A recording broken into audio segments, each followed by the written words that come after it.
ನಮಸ್ಕಾರ. ಯೂಟ್ಯೂಬ್ನ ಎಲ್ಲ ಪ್ರೇಕ್ಷಕರಿಗೂ ಸ್ವಾಗತ ಸುಸ್ವಾಗತ.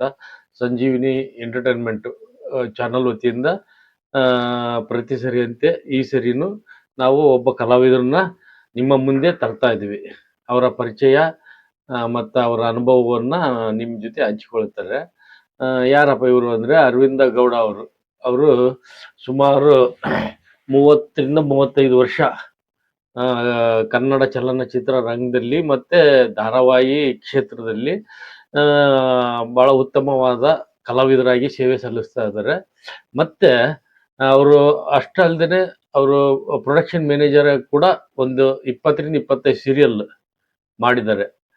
ಅವರು ಮತ್ತು ಸೀರಿಯಲ್ಲು ಮತ್ತು ಅವರ ಅಭಿನಯದ ಅನುಭವದ ಪ್ರಕಾರ ಹೊಸಬರಿಗೆ ಅನುಕೂಲ ಆಗಲಿ ಅನ್ನೋ ದೃಷ್ಟಿಯಿಂದ ಒಂದು ಸನ್ನಿಧಿ ಫಿಲಿಮ್ ಇನ್ಸ್ಟಿಟ್ಯೂಟ್ ಅಂತ ಓಪನ್ ಮಾಡಿಕೊಂಡು ಭಾಳ ಕಡಿಮೆ ಖರ್ಚಿನಲ್ಲಿ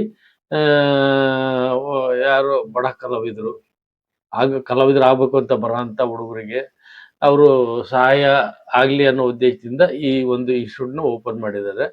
ಸೊ ನಾವು ಈಗ ಅವರು ಸನ್ನಿಧಿ ಫಿಲಿಮ್ ಇನ್ಸ್ಟಿಟ್ಯೂಟ್ಗೆ ಹೋಗಿ ಅವರ ಅರವಿಂದ್ ಗೌಡ ಅವ್ರನ್ನ ನಿಮಗೆ ಪರಿಚಯ ಮತ್ತು ಇಂಟರ್ವ್ಯೂ ಮಾಡಿ ಅವರ ಅನುಭವವನ್ನು ಹಂಚಿಕೊಳ್ಳಿ. ಸರ್ ನಮಸ್ಕಾರ.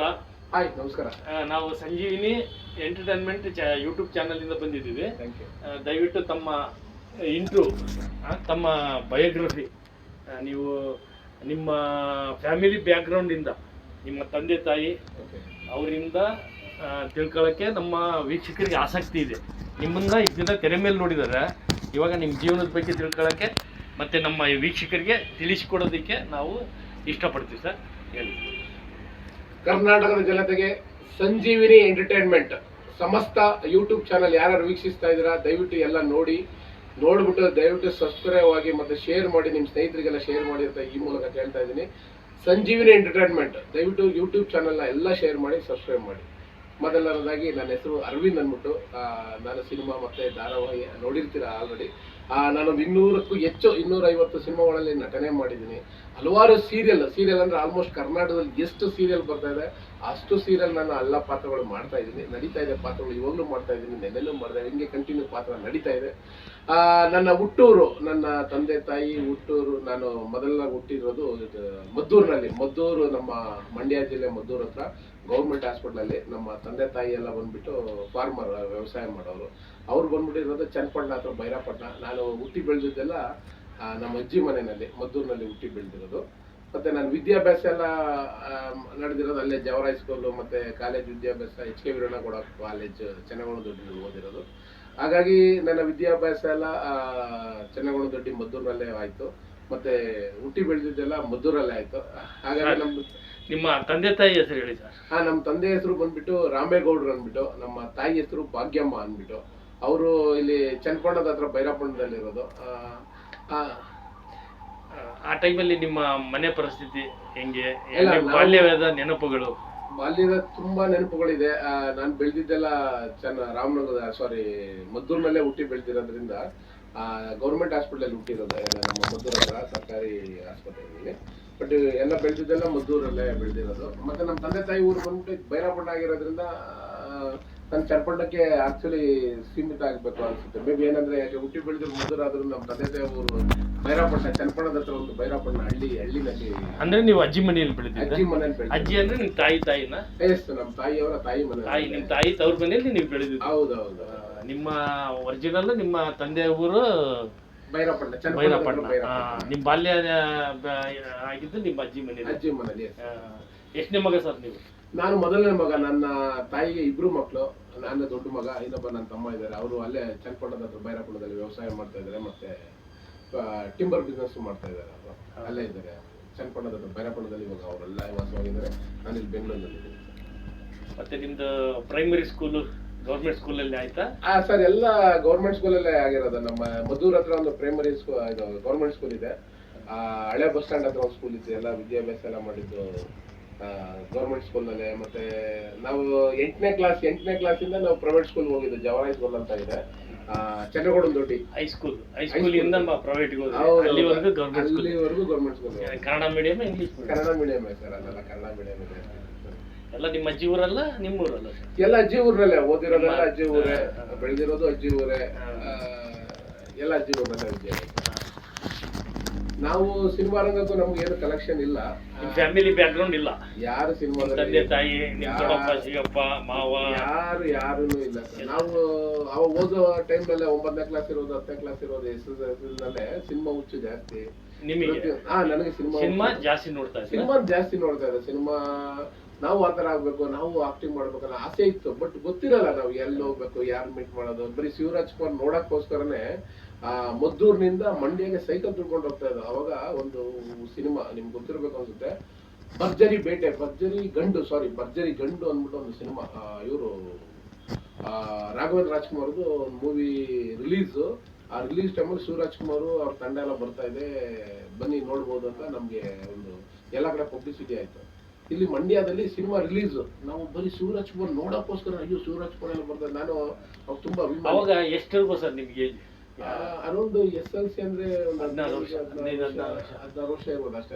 ಅಂದ್ರೆ ಆವಾಗ ಶಿವರಾಜ್ ಕುಮಾರ್ ಅಭಿಮಾನಿ ಸರ್ ನಾವು ತುಂಬಾ. ಏನಂದ್ರೆ ಶಿವರಾಜ್ ಕುಮಾರ್ ಮೊದಲನೇ ಪಿಕ್ಚರ್ ಆನಂದ್ ಇರ್ಬೋದು, ರಥಸಪ್ತಮಿ ಇರ್ಬೋದು, ಮನಮೆಚ್ಚಿದ ಹುಡುಗಿ ಇರ್ಬೋದು, ಈ ಹೇರ್ ಸ್ಟೈಲ್ ಅದೇ ನಮ್ಮ ತಾಯಿ ಎಲ್ಲ ಏನಂತಾರೆ ಸೈಡ್ ಬರ್ತಾ ಇದ್ರಿ. ಅವಾಗ ಏನಾದ್ರು ಹಿಂಗಂದ್ರೆ ಶಿವರಾಜ್ ಕುಮಾರ್ ಹಿಂಗ ಬಚ್ಚ ನಾವು ಒಂಥರ ಏನೋ ಅವಾಗೆಲ್ಲ ಪೈಲ್ವಾನ್ ಕಟಿಂಗ್, ನಮ್ಗೆಲ್ಲ ಮಿಲ್ಟ್ರಿ ಕಟಿಂಗ್ ಎಲ್ಲ ಚಿಕ್ಕ ಕಟ್ ಮಾಡ್ತಾ ಇದ್ರು. ಅವಾಗ ನಮ್ಮಮ್ಮ ಅಪ್ಪ ಎಲ್ಲ ಚಿಕ್ಕ ಕಟಿಂಗ್ ಮಾಡ್ತಾರೆ, ಜಾಸ್ತಿ ಕೂದಲು ಬಂದ್ಬಿಡ್ತಾರೆ, ಕಟ್ ಮಾಡಿಸ್ಬಿಡ್ತಾ ಇದ್ರು. ಅವಾಗ ನಾವು ಶಿವರಾಜ್ ಕುಮಾರ್ ಏನ ಹಿಂಗಂತಾರ ಸಕ್ಕರಾಗಿದೆ. ಅವ್ರು ನೋಡೇನೆ ಈಗ ಆನಂದ್ರಲ್ಲಿ ಒಂಥರ ಸ್ಟೈಲು, ಶಿವರಾಜ್ ಕುಮಾರ್ ರಥಸಪ್ತಮಿ ಎಲ್ಲ ನೋಡಿ ನಾವು ನಂಗೆ ಬಾಚುವ ಸ್ಟೈಲ್ ಅಂತ ಹಿಂದೆ ಬಾಚಿಗಳು ಒಂಥರ ಆ ಸ್ಟೈಲ್ ಎಲ್ಲ ಚೇಂಜ್ ಆಗಿದ್ದು ಆ ಟ್ರೆಂಡ್. ಪೈಲ್ವಾನ್ ಕಟಿಂಗ್ ಮಿಲಿಟರಿ ಕಟಿಂಗ್ ಹುಡುಗರಿಗೆ ಇದ್ದಿದ್ದು. ಯಾವಾಗ ಆನಂದ್ ಪಿಕ್ಚರ್ ಬಂತು ಶಿವರಾಜ್ ಕುಮಾರ್ ಕಟಿಂಗ್ ಸ್ಟಾರ್ಟ್ ಆಯ್ತು. ಮನೆಯಲ್ಲೆಲ್ಲ ಪೇರೆಂಟ್ಸ್ ಬೈಯೋದು. ಹೌದು, ಎಲ್ಲ ಆ ಸ್ಟೈಲ್ ಅಲ್ಲಿ ಆಮೇಲೆ ಚೇಂಜ್ ಆಯ್ತು. ಆಮೇಲೆ ಶಿವರಾಜ್ ಕುಮಾರ್ ಸಿನಿಮಾ ಪ್ರತಿಯೊಂದು ನಾವು ನೋಡ್ತಾ ಇದ್ವಿ, ಅಭಿಮಾನ, ನಮ್ಗೆ ತುಂಬಾ ಅಭಿಮಾನ. ಆಗ ಶಿವರಾಜ್ ಕುಮಾರ್ ನೋಡಕ್ಕೋಸ್ಕರನೇ ಭರ್ಜರಿ ಗಂಡ ಸೈಕಲ್ ಏನಂತಾರೆ ಸೈಕಲ್ ನಿಂದ ಮದ್ದೂರಿನಿಂದ ಮಂಡ್ಯಗೆ, ಅವಾಗೆಲ್ಲ ದುಡ್ಡಿಗೆಲ್ಲ ತುಂಬಾ ಬಸ್ಸಲ್ಲಿ ಹೋಗಲ್ಲ, ತುಂಬಾ ಕಷ್ಟ ಆಯ್ತು ಅವಾಗ. ಆ ಟೈಮಲ್ಲಿ ನಾವು ಸೈಕಲ್ ನ ತುಳ್ಕೊಂಡು ಹೋಗ್ತಾ ಇದ್ದೆ. ನಮ್ಗೆ ಆಶ್ಚರ್ಯ, ಏನಪ್ಪಾ ಇದು, ನಾನು ಅಲ್ಲಿ ಹೋಗಿ ಇವಾಗ ನೇರ್ತಾರೆ ಸೈಕಲ್ ನಲ್ಲಿ ಅಲ್ಲಿ ಹೋಗಿದ್ದಲ್ಲ ಅಂತ. ಎಷ್ಟು ಕಿಲೋಮೀಟರ್ ಆಗುತ್ತೆ ಸರ್? ಅರೌಂಡ್ ಒಂದು 20-25 ಕಿಲೋಮೀಟರ್ ಆಗುತ್ತೆ. 25 ಕಿಲೋಮೀಟರ್ ಒಂದ್ ಸೈಡ್, ಎರಡು ಸೈಡ್ ಆದ್ರೆ 5 ಕಿಲೋಮೀಟರ್. ಹೌದು, ಶಿವರಾಜ್ ಕುಮಾರ್ ನೋಡಕ್ಕೋಸ್ಕರನೇ ಅದು ಭರ್ಜರಿ ಗಂಡು ಒಂದು ಸಿನಿಮಾ, ಒಂದು ಹೊಸ ಥಿಯೇಟರ್ ಓಪನ್ ಮಂಡ್ಯದಲ್ಲಿ. ಮಂಡ್ಯ ಥಿಯೇಟರ್ ನೋಡಿದಾಗ ನಾನು ಸಿನಿಮಾ ಅಭಿಮಾನಿ ಸರ್, ಯಾಕಂದ್ರೆ ಎಲ್ಲಾ ಸಿನಿಮಾ ನೋಡ್ತಾ ಇದ್ದೆ ಬಂದವೆಲ್ಲ. ಅವಾಗೆಲ್ಲ ಪೂರ್ವ ಸೋದರಗಳಂತ ಯಾವ್ದೋ ಒಂದು ಕಮಲ್ ಹಾಸನ್ ಪಿಕ್ಚರು, ಅದಕ್ಕೆಲ್ಲ ಬ್ಲಾಕ್ ಕೊಟ್ಟೆಲ್ಲ ಹೋಗಿದ್ದು. ಅಯ್ಯೋ ಅದು ತುಂಬಾ ಸೂಪರ್ ಹಿಟ್ ಇದೆ.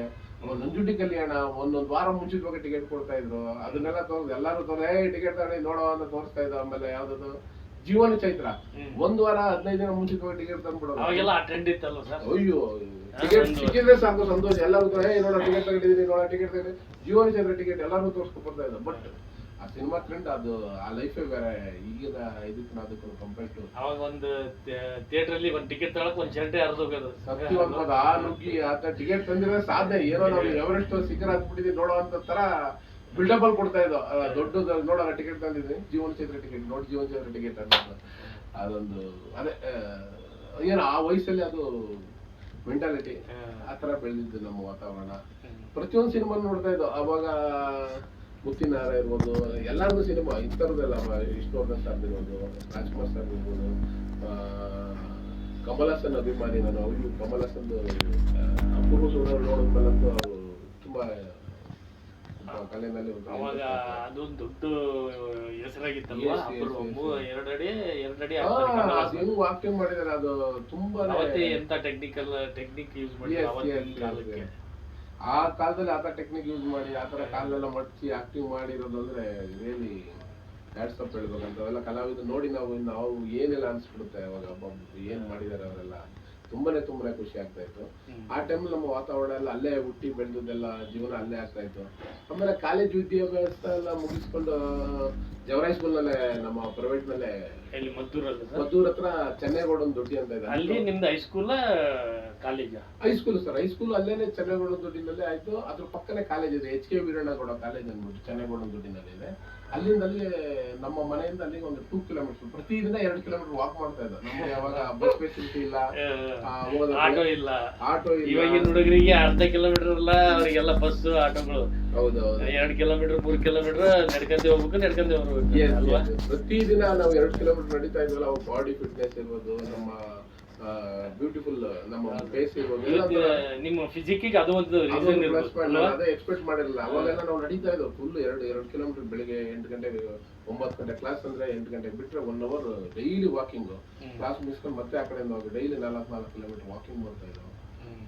ಫಿಸಿಕಲ್ ನೀವ್ ಹೇಳ್ದಂಗೆ ಅದನ್ನು ಇರ್ಬೋದು, ಅದು ಇದೆ. ಅದು ವಾಕಿಂಗ್ ಅಲ್ಲಿ ಇವಾಗಿನ ಹುಡುಗರು ನಡೆಯೋದೇ ಕಷ್ಟ. ಈಗ ಬಿಡಿ ಅರ್ಧ ಕಿಲೋಮೀಟರ್ ಒಂದು 100 ಮೀಟರ್ ಇದ್ರೂ ಸೈಕಲ್ ತಗೊಂಡ್ ಹೋಗ್ತಾರೆ, ಇಲ್ಲ ಗಾಡಿ ತಗೊಂಡ್ ಬಿಡ್ತಾರೆ ಮಕ್ಳು. ಅಲ್ಲ, ನಾನೇ ಹೇಳ್ತೀನಿ ಬಿಡಿ, ನನ್ ಮಕ್ಳನ್ನು 100 ಮೀಟರ್ ಸ್ಕೂಲ್ ಇರೋದಕ್ಕೆ ನಾನೇ ಗಾಡಿ ತಗೊಂಡ್ ಬಿಟ್ಬಿಟ್ಟು ವಾಪಸ್ ಬರ್ತಾ ಇದ್ದೀನಿ. ಬಟ್ ನಮ್ ಟೈಮ್ ಬೇರೆ, ಈ ಟೈಮಲ್ಲಿ ಹಿಂಗ ಆಗ್ಬಿಟ್ಟಿದೆ. ಹೌದು, ಅವಾಗ ಆಕಳ ಚಪ್ಲಿನೇ ಇರ್ತಾ ಇರ್ಲಿಲ್ಲ. ಹೌದು, LKG ಹುಡುಗರಿಗೆ ಶೂ ಬರುತ್ತ. ನಮ್ಮ ಕಾಲದಲ್ಲೆಲ್ಲ ಆಕಳ ಚಪ್ಲಿ ಇರ್ತಾ ಇತ್ತು. ಆಗಿನ ಕಾಲದ ಚಪ್ಲಿಯಲ್ಲಿ ಸರ್ ನಮ್ಮ ಎಲ್ಲ ಬೇಗ ಸಮುದ್ರ ಹೋಗ್ಬಿಡುತ್ತೆ ಅಂದ್ಬಿಟ್ಟು, ಆಗಿನ ಕಾಲದಲ್ಲಿ ಇನ್ನೂ ನೆನಪಿದೆ, ಪ್ಯಾರಾಗನ್ ಇಷ್ಟಪ್ಪ ಬರ್ತಾ ಇತ್ತು. ದಪ್ಪದ ಹಾಕೋಬೇಕು ನೀ ಚಪ್ಲಿ, ಸಮುದ್ರ ಹೋಗ್ಬಿಡುತ್ತೆ ಬೇಗ, ಇಷ್ಟಪ್ಪ ತಗೋ ಅಂದ್ಬಿಟ್ಟು ನಮ್ಮ ಅಪ್ಪ ಎಲ್ಲ ಅಷ್ಟೇ ತಗೊಳ್ತಾ ಇದ್ರು. ಅದೆಲ್ಲ ಒಂದು ಬಾಲ್ಯದ ಒಂದು ನೆನಪು. ಕರೆಕ್ಟ್ ಸರ್, ಅದೆಲ್ಲ ನಾನು ಇನ್ನೂ ಇದೆ. ಆ ಚಪ್ಲಿ ಫೋಟೋ ಎಲ್ಲ ತೆಗಿಸ್ಕೊಂಡು ಕುತ್ಕೊಳ್ಳೋದು, ಇಷ್ಟಪ್ಪ ಆಗ್ತಾ ಇದ್ರು, ಬೇಗ ಸಮುದ್ರ ಹೋಗ್ಬಿಡುತ್ತೆ ಅಂದ್ಬಿಟ್ಟು. ಅದೆಲ್ಲ ಬಾಲ್ಯದಲ್ಲಿ ತುಂಬಾ ಕಷ್ಟ ಆಯ್ತು ಸರ್. ನಾವು ಅವಾಗ ಒಂದು ಕಾಲೇಜ್ಗೆ ಹೋಗ್ಬೇಕಾದ್ರೆ ನಮ್ಮ ಸ್ನೇಹಿತರು ಅಕ್ಕಪಕ್ಕ ಮನೆಯವರೆಲ್ಲ ಶೂ ಹಾಕೊಂಡು ಹೋಗ್ತಾ ಇದ್ರು. ಅವಾಗ ನಮ್ಗೆ ಶೂ ಹಾಕೊಳ್ಳೋಕು ಅದು ಸ್ವಲ್ಪ ಎಲ್ಲ ಹಣಕಾಸು ತುಂಬಾ ಕಷ್ಟ ಆಯ್ತು. ಒಂದಿನ ಶೂ ಕೂಡ ನಿಂದ ಕಾಲೇಜ್ ಹಾಕೊಂಡು ಹೋಗ್ಬೇಕು, ಫಂಕ್ಷನ್ ಇದೆ, ನಾವ್ ಕೊಡಲ್ಲ ಅಂತ ಇದ್ರು ಅವಾಗ ನಮ್ಮ ಫ್ರೆಂಡ್ಗಳ. ಚಂದ್ರು ಅಂತ ಅವಾಗೆಲ್ಲ ಆ ಟೈಮ್. ಬಟ್ ಈಗ ಭಗವಂತ ಎಲ್ಲ ಕೊಟ್ಟಿದ್ದ, ನಿನ್ಗೆ ಏನ್ ಬೇಕಾ ಖಂಡಿತ ತಗೋಂತ, ಅದೊಂದು ನೆನಪು. ಅವಾಗ ಎಷ್ಟು ಕಷ್ಟ ಆಯ್ತು. ಈಗ ಅದಕ್ಕೆಲ್ಲ ಪ್ರತಿ ವಿರುದ್ಧವಾಗಿ ಭಗವಂತ ಎಲ್ಲ ಒಳ್ಳೇದ್ ಮಾಡಿದ್ದಾನೆ. ನಮಸ್ಕಾರ ಮಾಡ್ಬೇಕು ಭಗವಂತನಿಗೆ. ಎಲ್ಲ ಕಷ್ಟಕ್ಕೆ ಬಂದ್ಮೇಲೆ ಅದು ಸುಖ ಏನಂತ ಬೆಲೆ ಗೊತ್ತಾಗುತ್ತೆ. ನಿಮಗೆ ಅವಾಗಿಂದಲೇ ಸುಖದಲ್ಲಿ ಬಂದ್ಬಿಡ್ತೀನಿ, ಇದ್ರದ್ದು ವ್ಯಾಲ್ಯೂ ಗೊತ್ತಾಗ್ತಿರ್ಲಿಲ್ಲ. ಅವಾಗ ಅದನ್ನ ಹೇಳ್ತಾ ಇದ್ರಲ್ಲ, ನಾನು ಒಂದು ಶೂ ತಗೊಂಡು ಒಂದು ಜೊತೆ ಹೋಗ್ಬೇಕು, ಒಂದು ಕೊಟ್ರೆ ಅಂದ್ರೆ ನಮ್ಮ ಕಾಲೇಜಿಗೆ ಒಂದು ಫಂಕ್ಷನ್ಗೆ ನಮ್ಗೇನು ಆಸೆ ಶೂ ಹಾಕೊಂಡು ಹೋಗ್ಬೇಕು ಅಂತ. ಮನೇಲಿ ಕಷ್ಟ ಅವಾಗ ಆಗ್ತಿರ್ಲಿಲ್ಲ. ಈಗ ರೈತಾಪಿ ಜನ ಬೆಳಗ್ಗೆ ನಾವು ಏನಂದ್ರೆ ಬೆಳಿಗ್ಗೆ 6 ಗಂಟೆ ಸೂರ್ಯ ಕೂಡ ಮುಂಚಿತವಾಗಲೇ ನಾವು ಏನಂತಾರೆ ಜಮೀನ್ ಇಳಿತಾ ಇದ್ದೋ. ಕೆಲಸ ಹಾಕೋದು ಇರ್ಬೋದು, ನಾಟಿ ಹಾಕೋದಿರ್ಬೋದು, ಪೈರ್ ಹಾಕೋದಿರ್ಬೋದು, ಪ್ರತಿ ಒಂದ್ ಕೆಲಸ ಮಾಡ್ತಾ ಇದ್ದೋ. ಹೌದು, ನಾವು ಈ ಭತ್ತ ಕಟ್ಟೋ ದಿನ ನಾವು 2-3 ದಿನ ಸ್ಕೂಲ್ ಹೋಗಕ್ ಆಗ್ತಿರ್ಲಿಲ್ಲ. ನಾಟಿ ಟೈಮಲ್ಲಿ 2-3 ದಿನ ಸ್ಕೂಲ್ ಹೋಗಕ್ ಆಗಲ್ಲ, ನಾಟಿ ಮಾಡಿಸ್ಲೇಬೇಕು. ಭತ್ತ ಕಟ್ಟೋ ಮಾಡ್ಬೇಕಾದ್ರೆ ಅದು ನಾವು ಹೋಗಕ್ ಆಗ್ತಿರ್ಲಿಲ್ಲ. ಮತ್ತೆ ಪೈರ್ ಹಾಕ್ಬೇಕಾದ್ರು ಅವೆಲ್ಲ ಸ್ಕೂಲ್ ರಜೆ ಹಾಕ್ಬಿಟ್ಟು ಅವಾಗ ನಾವೇನ್ ಮಾಡ್ತಾ ಇದ್ದೋ, ಒಂದೊಂದಿನ ನಮ್ಮ ಫ್ರೆಂಡ್ಗಳು, ನಾನ್ ನಿಮ್ಮ ಹತ್ರ ಕೆಲಸ ಬರ್ತೀನಿ, ಮಾಡೋ, ನಾವು ನಿನ್ ಬರ್ತೀನಿ, ಆತರ ನಡೀತಾ ಹಳ್ಳಿಗಳಲ್ಲಿ ಇತ್ತು. ಅವಾಗ 2 ದಿನ ಕೆಲಸ ಮಾಡ್ತೀನಿ, ನಾನು ನಿನ್ನ ಹತ್ರ 2 ದಿನ ಕೆಲಸ ಮಾಡ್ತೀನಿ ಅಂತ ಕೆಲಸ ನಡೀತಾ ಇತ್ತು. ಹಾಗಾಗಿ ಜನದ ಬಳಕೆ ಇತ್ತು. ಹೌದು, ಅವಾಗ ಅದೇ ತರ ಇತ್ತು. ಕೆಲಸ ಮಾಡ್ತೀನಿ, ಬೆಳಗ್ಗೆ ಬಂದ್ಬಿಡು 6 ಗಂಟೆಗೆ ಅಂತ. ನಾನು ಅವ್ರ ಜೊತೆ ಕೆಲಸ ಮಾಡ್ತಾ ಇದ್ದ, ಅವ್ರು ಬಂದು ಅವ್ರ ಜಮೀನಲ್ಲಿ ಕೆಲಸ ಮಾಡ್ತಾ ಇದ್ರು. ಹಂಗಾಯ್ತು. ಅಲ್ಲ, ಈಗ ಬಿಡಿ ತುಂಬಾ ಸೋಂಬೇರಿ ಆಗ್ಬಿಟ್ಟು 25-30 ವರ್ಷ ಆಯ್ತು.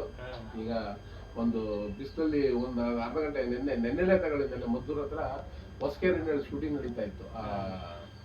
ಗಾಳಿ ಆಂಜನೇಯ ಅಂತ. ಅರ್ಧ ಗಂಟೆ ಬಿಸಿಲಲ್ಲಿ ನಿಂತ್ಕೊಳಕ್ ಆಗ್ತಾ ಇಲ್ಲ, ಏನ್ ಮುಖ ಹೊರ ಅಂತ ಇಲ್ಲ, ಅಷ್ಟು ಬಿಸಿಲು.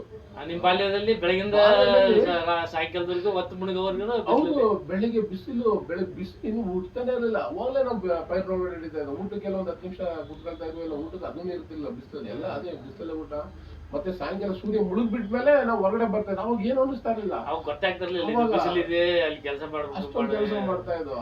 ಬಟ್ ಈಗ ನಿನ್ನೆ ಅದೇ ಹೇಳಿದಲ್ಲ, ನಿನ್ನೆ ಶೂಟಿಂಗ್ ಮದ್ದೂರ್ ಹತ್ರನೇ ಹೊಸಕೆರೆಹಳ್ಳಿ ಅಂತ ಒಂದು ಊರು, ಅವ್ರನ್ನೆಲ್ಲೇ ಶೂಟಿಂಗ್ ಮಾಡ್ತಾ ಇದೀವಿ. ನೋಡಿದ್ರೆ ಅರ್ಧ ಗಂಟೆ ಬಿಸಿಲಲ್ಲಿ ನಿಲ್ಲಕ್ ಆಗ್ತಾ ಇಲ್ಲ, ಅರ್ಧ ಗಂಟೆ ಕಾಲು ಚಪ್ಪಲಿ ತಗ್ಬಿಟ್ಟು ದೇವಸ್ಥಾನ ಹತ್ರ ನಿಲ್ಲಕ್ ಆಗ್ತಾ ಇಲ್ಲ. ಅವ್ರು ಚಪ್ಪಲಿ ಇದ್ದಾನೆ ಹೆಂಗ್ ಓಡಾಡ್ತಾ ಇದ್ವಿ, ಚಪ್ಪಲಿ ಇದ್ದಾನೆ ಹೆಂಗೆ ಓಡ್ತಾ ಇದ್ರು. ಈಗ ತುಂಬಾ ಅಜಗಜಾಂತರ ಆಗ್ಬಿಟ್ಟಿದೆ. ತುಂಬಾ ವ್ಯತ್ಯಾಸ ಅಲ್ಲ, ಅಜಗಜಾಂತರನೇ ಆಗಿದೆ ಅವಳಿ, ಅದು ಹೇಳಕ್ ಅಸಾಧ್ಯ. ಹಾಗಾಗಿ ಆಮೇಲೆ ನಾನು ಇನ್ನೊಂದು ಸಿನಿಮಾ ಹುಚ್ಚಂಗೆ ಆಗ್ತಾ. ನಿಮಗೆ ಅದೇ ಸಿನಿಮಾದ ಬಗ್ಗೆ ಆಕರ್ಷಣೆ ಯಾವ ಬಂತು ಸರ್? ಈಗ ನೋಡ್ತಾ ಇದ್ದದ್ದು ಬೇರೆ, ಹೌದು, ಮಕ್ಕಳಲ್ಲಿ ಬಂದ್ಬಿಡೋದು. ಅವಾಗೆಲ್ಲ ಟಿವಿ ಇರ್ಲಿಲ್ಲ, ಎಲ್ಲ ಮಕ್ಕಳಿಗೂ ಒಂದು ಆಕರ್ಷಣೆ ನಾಟಕ ಸಿನಿಮಾ ಅಂದ್ರೆ.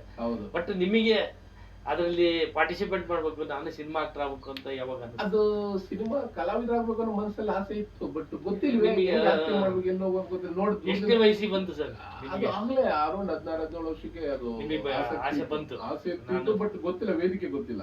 ನಾವೇನ್ ಮಾಡ್ತಾ ಇದ್ದೆ, ಇದಕ್ಕೆಲ್ಲ ಹೋಗ್ತಾ ಇದ್ದೋ, ಅದೇ ಶಿವರಾಜ್ಕುಮಾರ್ನ ಎಲ್ಲರೂ ಅಲ್ಲಿ ಬಂದ್ರು ಫಂಕ್ಷನ್ ಶೂಟಿಂಗ್ ನೋಡಕ್ಕೆ. ಅಲ್ಲಿ ನೋಡಿದ್ರೆ ಬರೋದು, ಹಿಂಗ್ ನೋಡೋದೇ ಒಂಥರ ಖುಷಿ ಅದು ಅವಾಗ. ಆ ತರ ಇತ್ತು. ಆಮೇಲೆ ನಾನು ಥಿಯೇಟರ್ ಅಲ್ಲಿ ಸ್ವಲ್ಪ ಕೆಲಸ ಮಾಡಿದೆ, ಸಿನಿಮಾ ಥಿಯೇಟರ್ ಮದ್ದೂರ್ ಹತ್ರ 2 ಥಿಯೇಟರ್ ಇತ್ತು, ಬಸವೇಶ್ವರ ಥಿಯೇಟರ್ ಅಂತ ಒಂದು, ಬಟ್ ಇವಾಗ ಸ್ಟಾಪ್ ಆಗಿದೆ. ಯಾವಾಗ ಸರ್ ಅದು? ಕಾಲೇಜ್ ಟೈಮ್ ಅಲ್ಲ? ಕಾಲೇಜ್ ಟೈಮ್ ಅಲ್ಲಿ ಅರೌಂಡ್ 16-17 ವರ್ಷ. ಸೆಕೆಂಡ್ ಪಿ ಸಿ ನಮ್ಗೆ ಕಾಲೇಜ್ ಎಲ್ಲ 12 ಗಂಟೆ 1 ಗಂಟೆ ಮುಗ್ದೋಗ್ತಾ ಇತ್ತು. ಮುಗ್ದೋದ್ ನೆಕ್ಸ್ಟ್ ಎಲ್ಲ ಕೆಲ್ಸಕ್ಕೆ ಹೋಗ್ತಾ ಇದ್ದ, ಅಲ್ಲಿ ಟಿಕೆಟ್ ಕೊಡೋದು. ಟೆಂಟ್ ಅಲ್ಲ, ದೊಡ್ಡ ಥಿಯೇಟರ್ ಅದು, ಸಂಜಯ್ ಥಿಯೇಟರ್ ಅಂತ ಒಂದಿದೆ ಮದ್ದೂರ್ನಲ್ಲಿ, ಇವಾಗ್ಲೂ ಇದೆ, ರನ್ನಿಂಗ್ ಅಲ್ಲಿ ಇದೆ. ಮತ್ತೆ ಬಸವೇಶ್ವರ ಥಿಯೇಟರ್ ಅಲ್ಲಿ ನಾನು ಕೆಲಸ ಮಾಡಿದೆ ಅದು. ಆಮೇಲೆ ಟಿಕೆಟ್ ಕೊಡ್ತಾ ಸ್ವಲ್ಪ ಕಲ್ತ್ಕೊಂಡೆ. ಅವಾಗ ರೀಲ್ ಸುತ್ತೋದು, ಆಮೇಲೆ ರೀಲ್ ಬಿಡೋದು. ಆಮೇಲೆ ನಮ್ಗೆ ಆಸೆ, ಏನ್ ರೀಲ್ ಬಿಟ್ರೆ ಏನ್ ಜನಗಳು ಇಷ್ಟು, ಆ ಥಿಯೇಟರ್ ತುಂಬಿರೋ ಟೈಮಲ್ಲಿ ರೀಲ್ ಬಿಡೋದು ಅಂದ್ರೆ ಏನೋ ಒಂಥರ ಖುಷಿ. ಹೌದು ಅಂದ್ಬಿಟ್ಟು ಅದನ್ನು ಕಲ್ತ್ಕೊಂಡೆ. ಹಂಗಿಂದ ಸಿನಿಮಾ ಯಾವಾಗ ಮತ್ಸರ ಅಂತ ಒಂದು ಅಂಬರೀಷ್ ಒಂದು ಪಿಕ್ಚರ್ ಬಂತು, ಅವಾಗ್ಲೇ ದೊರೆ ಶಿವರಾಜ್ಕುಮಾರ್ ಅವ್ರದ್ದು, ಅದೆಲ್ಲ ನಾನೇ ರೀಲ್ ಬಿಡ್ತಾ. ನನಗೆ ಏನೋ ಹೆಮ್ಮೆ, ಏನೋ ಇಷ್ಟೊಂದು ಜನ ನಾನು ರೀಲ್ ಬಿಡ್ತಾ ಇದ್ದೀನಿ, ತೋರಿಸ್ತಾ ಇದ್ದೀನಿ ಅಂತ ಏನೋ ಒಂಥರ ಕೊಬ್ಬು, ದುರಹಂಕಾರ, ಏನೋ ನಾನಿಂದ ಇವ್ರು ನೋಡ್ತಾ ಇದ್ದಾರೆ ಅನ್ನೋದು ಒಂದು ಅಹಂಕಾರ ನಮಗೆ ನನ್ನಲ್ಲಿ. ನಾನು ತೋರಿಸ್ತಾ ಇಲ್ಲ, ಸುಮ್ಮನೆ ಹಿಂಗ್ ಮುಚ್ಬಿಟ್ರೆ ಸೌಂಡು ಗೊಳೋನಾರು ಕ್ಯಾಮ್ರಾ ಹಂಗೆ ಅಂತ ವಿಷಯ ನೋಡ್ಬಿಟ್ರೆ ಹಾಗೆ ಆಯ್ತು, ಬ್ಲಾಸ್ಟ್ ಆಗತ್ತಾರೆ. ಹೊಸ ಇದು ದೊರೆ ಪಿಕ್ಚರ್ ತುಂಬಾ ರೆಸ್ಪಾನ್ಸ್ ಇತ್ತು ನಮ್ಮ ಯಾವ್ದು ಬಸವೇಶ್ವರ ಥಿಯೇಟರ್, ತುಂಬಾ ಖುಷಿ ಆಯ್ತು. ಚೆನ್ನಾಗಿ ಮಾಡ್ತಾ ಇದ್ರು ಅವಾಗ. ಸಿನಿಮಾಗಳು ನೋಡೋದೇ ಹಬ್ಬ ನಮ್ಗೆ, ಕಣ್ ತುಂಬಾ. ನಾನು ಎಷ್ಟಲ್ಲಿ ನೋಡಿದ್ರೆ ಗೊತ್ತಿಲ್ಲ, ದೊರೆ ಫಸ್ಟ್ ಲಾಸ್ಟ್ ನೋಡ್ತಾನೆ ಇರೋದು. ಆ ಸೀನ್ ಹೆಂಗ್ ಮಾಡ್ತಾರೆ, ಇವ್ರು ಹೆಂಗ್ ಮಾಡ್ತಾರೆ, ಶಿವಣ್ಣ ಅವ್ರು ಹೆಂಗ್ ಮಾಡ್ತಾರೆ, ಆ ವಿಲನ್ ಪಾತ್ರಗಳು ಹೆಂಗ್ ಮಾಡ್ತಾರೆ, ತುಂಬಾ ಆಸಕ್ತಿಯಿಂದ ನೋಡ್ತಾ ಇದ್ರು. ಹಾಗೆ ಕಟ್ಟಿ ಹಂಗೆ ಅಲ್ಲೇ ಸ್ವಲ್ಪ ಅವಾಗೇನ 200-300 ರೂಪಾಯಿ ಸಂಬಳ ಕೊಡ್ತಾ ಇದ್ರು. ಥಿಯೇಟರ್ಲಿ 300 ರೂಪಾಯಿ ಸಂಬಳ ಕೊಡ್ತಾ. ನೀವು ಕಾಲೇಜ್ಗೆ ಹೋಗ್ತಾನೆ ಕೆಲಸ? ಹೌದು, ನಮ್ಮ ಬಾಡಿಗೆಯಲ್ಲಿದ್ದ. ಆಮೇಲೆ ನಾವು ಸ್ವಲ್ಪ ಮನೆ ಮದ್ದೂರಿನಲ್ಲಿ ಹಳೆ ಮನೆ ಹೊಡೆದಾಕಿ ಮನೆ ಕಟ್ಸ್ಬೇಕಾದ ಪರಿಸ್ಥಿತಿ ಬಂತು. ನಾವು ಬೇರೆ ಅಲ್ಲಿ ಬಾಡಿಗೆ ಮನೆ ಚೆನ್ನಾಗಿ. ನಾನು ಅಲ್ಲಿ ಕಾಲೇಜ್ಗೆ ಹೋಗಿದ್ ಬಂದು 450 ರೂಪಾಯಿ ಕೊಟ್ರೆ ಮನೆ, ದೊಡ್ಡ ಮನೆ, 450 ರೂಪಾಯಿಗೆಲ್ಲ ಬಾಡಿಗೆ, ಅದೆಲ್ಲ ಬಾಡಿಗೆ ಮೇಂಟೈನ್ ಆಗ್ತಾ ಇತ್ತು. ಅಲ್ಲಿ ಮನೆ ಕಟ್ತಾ ಇದ್ದು. ಆ ಉದ್ದೇಶದಲ್ಲಿ ಹೊರಗಡೆ ಬಂದಿತ್ತು. ಹಾಗಾಗಿ ಅಲ್ಲಿ ಬಂದಿದ್ದ ದುಡ್ಡು ಬಾಡಿಗೆಗೆ ಹೋಗ್ತಾ ಇದ್ದು. ಅದು ನಮ್ಗೆ 450 ರೂಪಾಯಿ ಕೊಟ್ಟರು ದೊಡ್ಡ ಮನೆ. ಇವಾಗ ಏನಂತ ಒಂದು 25-30 ಸಾವಿರ ರೂಪಾಯಿ ಕೊಟ್ಟರು ಆ ಮನೆ ಸಿಗಲ್ಲ. ಆ ಥರ ದೊಡ್ಡ ಮನೇಲಿ ಇತ್ತು ಅವಾಗ, ಒಂದು 30 years ಬ್ಯಾಕ್ ಹೇಳ್ತಾ ಇರೋದು. ಆ ಥರ ಚೆನ್ನಾಗಿತ್ತು, ತುಂಬಾ ಖುಷಿ ಅನಿಸ್ತಾ ಇತ್ತು ಜೀವನ. ಆಮೇಲೆ ಈಗ ಜೀವನ PUC ಆಯ್ತು, SLC ಆದ್ಮೇಲೆ PUC ಚೆನ್ನಾಗಿ ಮಾಡಿದೆ. PUC ಆದ್ಮೇಲೆ ಎಕ್ಸಾಮ್ PUC ಸ್ವಲ್ಪ ಫೇಲ್ ಆಯ್ತು, ಸೆಕೆಂಡ್ PUC ಎಕ್ಸಾಮ್ ಫೇಲ್ ಆಯ್ತು. ಬಟ್ ಏನ್ ಮಾಡೋದು, ಮುಂದಿನ ಜೀವನ ಏನು? ಎಲ್ಲ ನಮ್ಮ ಫ್ರೆಂಡ್ ಎಲ್ಲ ಬೆಂಗಳೂರು ಹೊಂಟೋಣ, ಅಲ್ಲಿ ಜೀವನ ಕಟ್ಕೋಣ ಅಂತ ಅವರು. ನಮ್ಮ ಬೆಂಗಳೂರು ಹೋಗ್ಬೇಕು, ಎಲ್ಲಿ ಹೋಗೋದು ಯಾರು ಗೊತ್ತಿಲ್ಲ. ಹಂಗೆ ನಮ್ಮ ತಂದೆ, ನಮ್ಮ ತಾಯಿಯರ ಅಕ್ಕ ಜಯಮ್ಮ ಅಂತ ಇದ್ರು, ಅವ್ರು ನಮ್ಮ ದೊಡ್ಡಪ್ಪ ಮೂಡ್ಲಿಗೌಡರು ಅಂತ. ಅವರು ಹಿಂಗೆ ಯಾವ್ದೋ ಒಂದು ಕೆಲಸ ಬಂದು, ಯಾವ್ದಾದ್ರೂ ಸಿಕ್ಕಿದ್ರೆ ಸಾಕು ಅವಾಗ ಮಾಡೋಣ ಕೆಲಸ. ನಾನು ರೆಡಿ. ಅವಾಗ ಬೆಂಗಳೂರಲ್ಲಿ ಕೆಲಸ. ಬೆಂಗಳೂರಲ್ಲಿ ಏನ್ ಕೆಲಸ ಮಾಡೋದು ನಮ್ಗೆ ಗೊತ್ತಿಲ್ಲ. ನಮ್ಗೆ ಸಿನಿಮಾ ಆಸಕ್ತಿ, ನೋಡೋದು ಸಿನಿಮಾ, ಪ್ರತಿಯೊಂದು ಸಿನಿಮಾ ನೋಡ್ತೀವ ನಾವು. ಮದ್ದೂರಿನಿಂದ ಸಿನಿಮಾ ನೋಡಕ್ ಏನಂತಾನೆ ಬಂದಿದ್ದೀವಿ, ಯಾವ್ದು ಕಾವೇರಿ ಥಿಯೇಟ್ರು ದೊಡ್ಡದು ಅಂತ ಬೆಂಗಳೂರಲ್ಲಿ. ಅಂತ ಥಿಯೇಟರ್ ಸಿನಿಮಾ ನೋಡೋದೇ ಒಂದು ಪುಣ್ಯ. ನೋಡೋಣ ಸಿನಿಮಾ ಥಿಯೇಟರ್. ಹೌದಾ, ಯಾವ ಥಿಯೇಟರ್ದು? ಕಾವೇರಿ ಥಿಯೇಟರ್ ಮತ್ತೆ ಇನ್ನೊಂದು ಊರ್ವಶಿ ಥಿಯೇಟರ್. ಊರ್ವಶಿ ಥಿಯೇಟರ್ ಅಲ್ಲಿ ನೋಡೋದೇ ಒಂದು ಪುಣ್ಯ. ನಡಿ ನೋಡ್ಕೊಬೋಣ ಹಾಗೆ ಯಾವ್ದು. ಅಲ್ಲಿಂದ ಮದ್ದೂರಿಂದ ಬೆಂಗಳೂರಿಗೆ ಬಂದು ಊರ್ವಶಿ ಥಿಯೇಟರ್ ಅಲ್ಲಿ ಒಂದು 30 years ಬ್ಯಾಕ್ ರಂಗೀಲ ಅಂತ ಒಂದು ಪಿಕ್ಚರ್ ಬಂತು.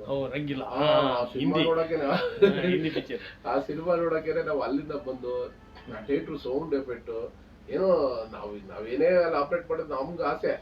ದೊಡ್ಡ ಥಿಯೇಟರ್ ಇನ್ನೂ ನೋಡೋಣ ಅನ್ನೋ ಉದ್ದೇಶ. ಅಲ್ಲಿ ನೋಡ್ಕೊಂಡು ಮತ್ತೆ ಹೊರಟೋಗಿ ಹಂಗೆ ಸಿನಿಮಾ ನೋಡೋದು. ಬೆಂಗಳೂರು ಬರ್ಬೇಕಂತ ತುಂಬಾ ಆಸೆ. ಎಲ್ಲಿ ನಮ್ಗೆ ಯಾರು ಪರಿಚಯ ಇಲ್ಲ, ಯಾರು ಸ್ನೇಹ ಇಲ್ಲ, ಹೆಂಗ್ ಬರೋದು ಗೊತ್ತಾಗಲ್ಲ. ಆಮೇಲೆ ಒಂದು ಕಾಂಗ್ರೆಸ್ ಸಮಾವೇಶ ಮಾಡಿದ್ರು. ಬೆಂಗಳೂರು ಹೋಗ್ತಾ ಇದ್ರೆ ಎಲ್ಲ, ನಾ ಬೆಂಗಳೂರು ನಮಗೂ ನೋಡ್ಬೇಕು ಅನ್ನೋ ಆಸೆ. ನಿಮಗೆಲ್ಲೋ ಒಂದು ದುಡ್ಡು ಆಗುತ್ತೆ, ಬಸ್ ಚಾರ್ಜ್ ಎಲ್ಲ ಕಟ್ಟು. ಆ ಉದ್ದೇಶಕ್ಕೆ ಒಂದು ಸಮಾವೇಶ ಮಾಡಿದ್ರು ಯಾವ್ದೋ ಕಾಂಗ್ರೆಸ್. ಆ ಬಸ್ಸಲ್ಲೆಲ್ಲ ತುಂಬ್ಕೊಂಡು ಬನ್ನಿ ಎಲ್ಲ ಬೆಂಗಳೂರಿಗೆ ಫಂಕ್ಷನ್ ಇದೆ ಅಂತ ಕರ್ಕೊಂಡು ದುಡ್ಡು ಕೊಡ್ತಾ ಇದ್ರು 200-300 ರೂಪಾಯಿ.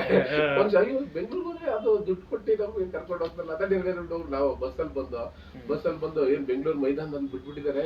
ಏನು ಜನಗಳ ಸಂತೆ ನೋಡಕ್ ಆಗ್ತಲ್ಲ, ಕಣ್ ತುಂಬಾ. ಇಷ್ಟೊಂದು ಜನ ಹೆಂಗ ಹೋದ್ರು, ಎಲ್ಲಿಂದ ಬಂದ್ರೆ ಅವರೆಲ್ಲ ಅಂತ. ನಮ್ಗೆ ಕೇಳ್ಬೇಕಾ ಸಿನಿಮಾ ಹುಚ್ಚು. ನಮ್ಮ ತಗೊಂಡ್ಬಿಟ್ರು, ಬಿಟ್ಟು ತಗೊಂಡ್ರೆ ಪಕ್ಕದಲ್ಲಿ ಕಾವೇರಿ ಥಿಯೇಟರ್ ಇದೆ.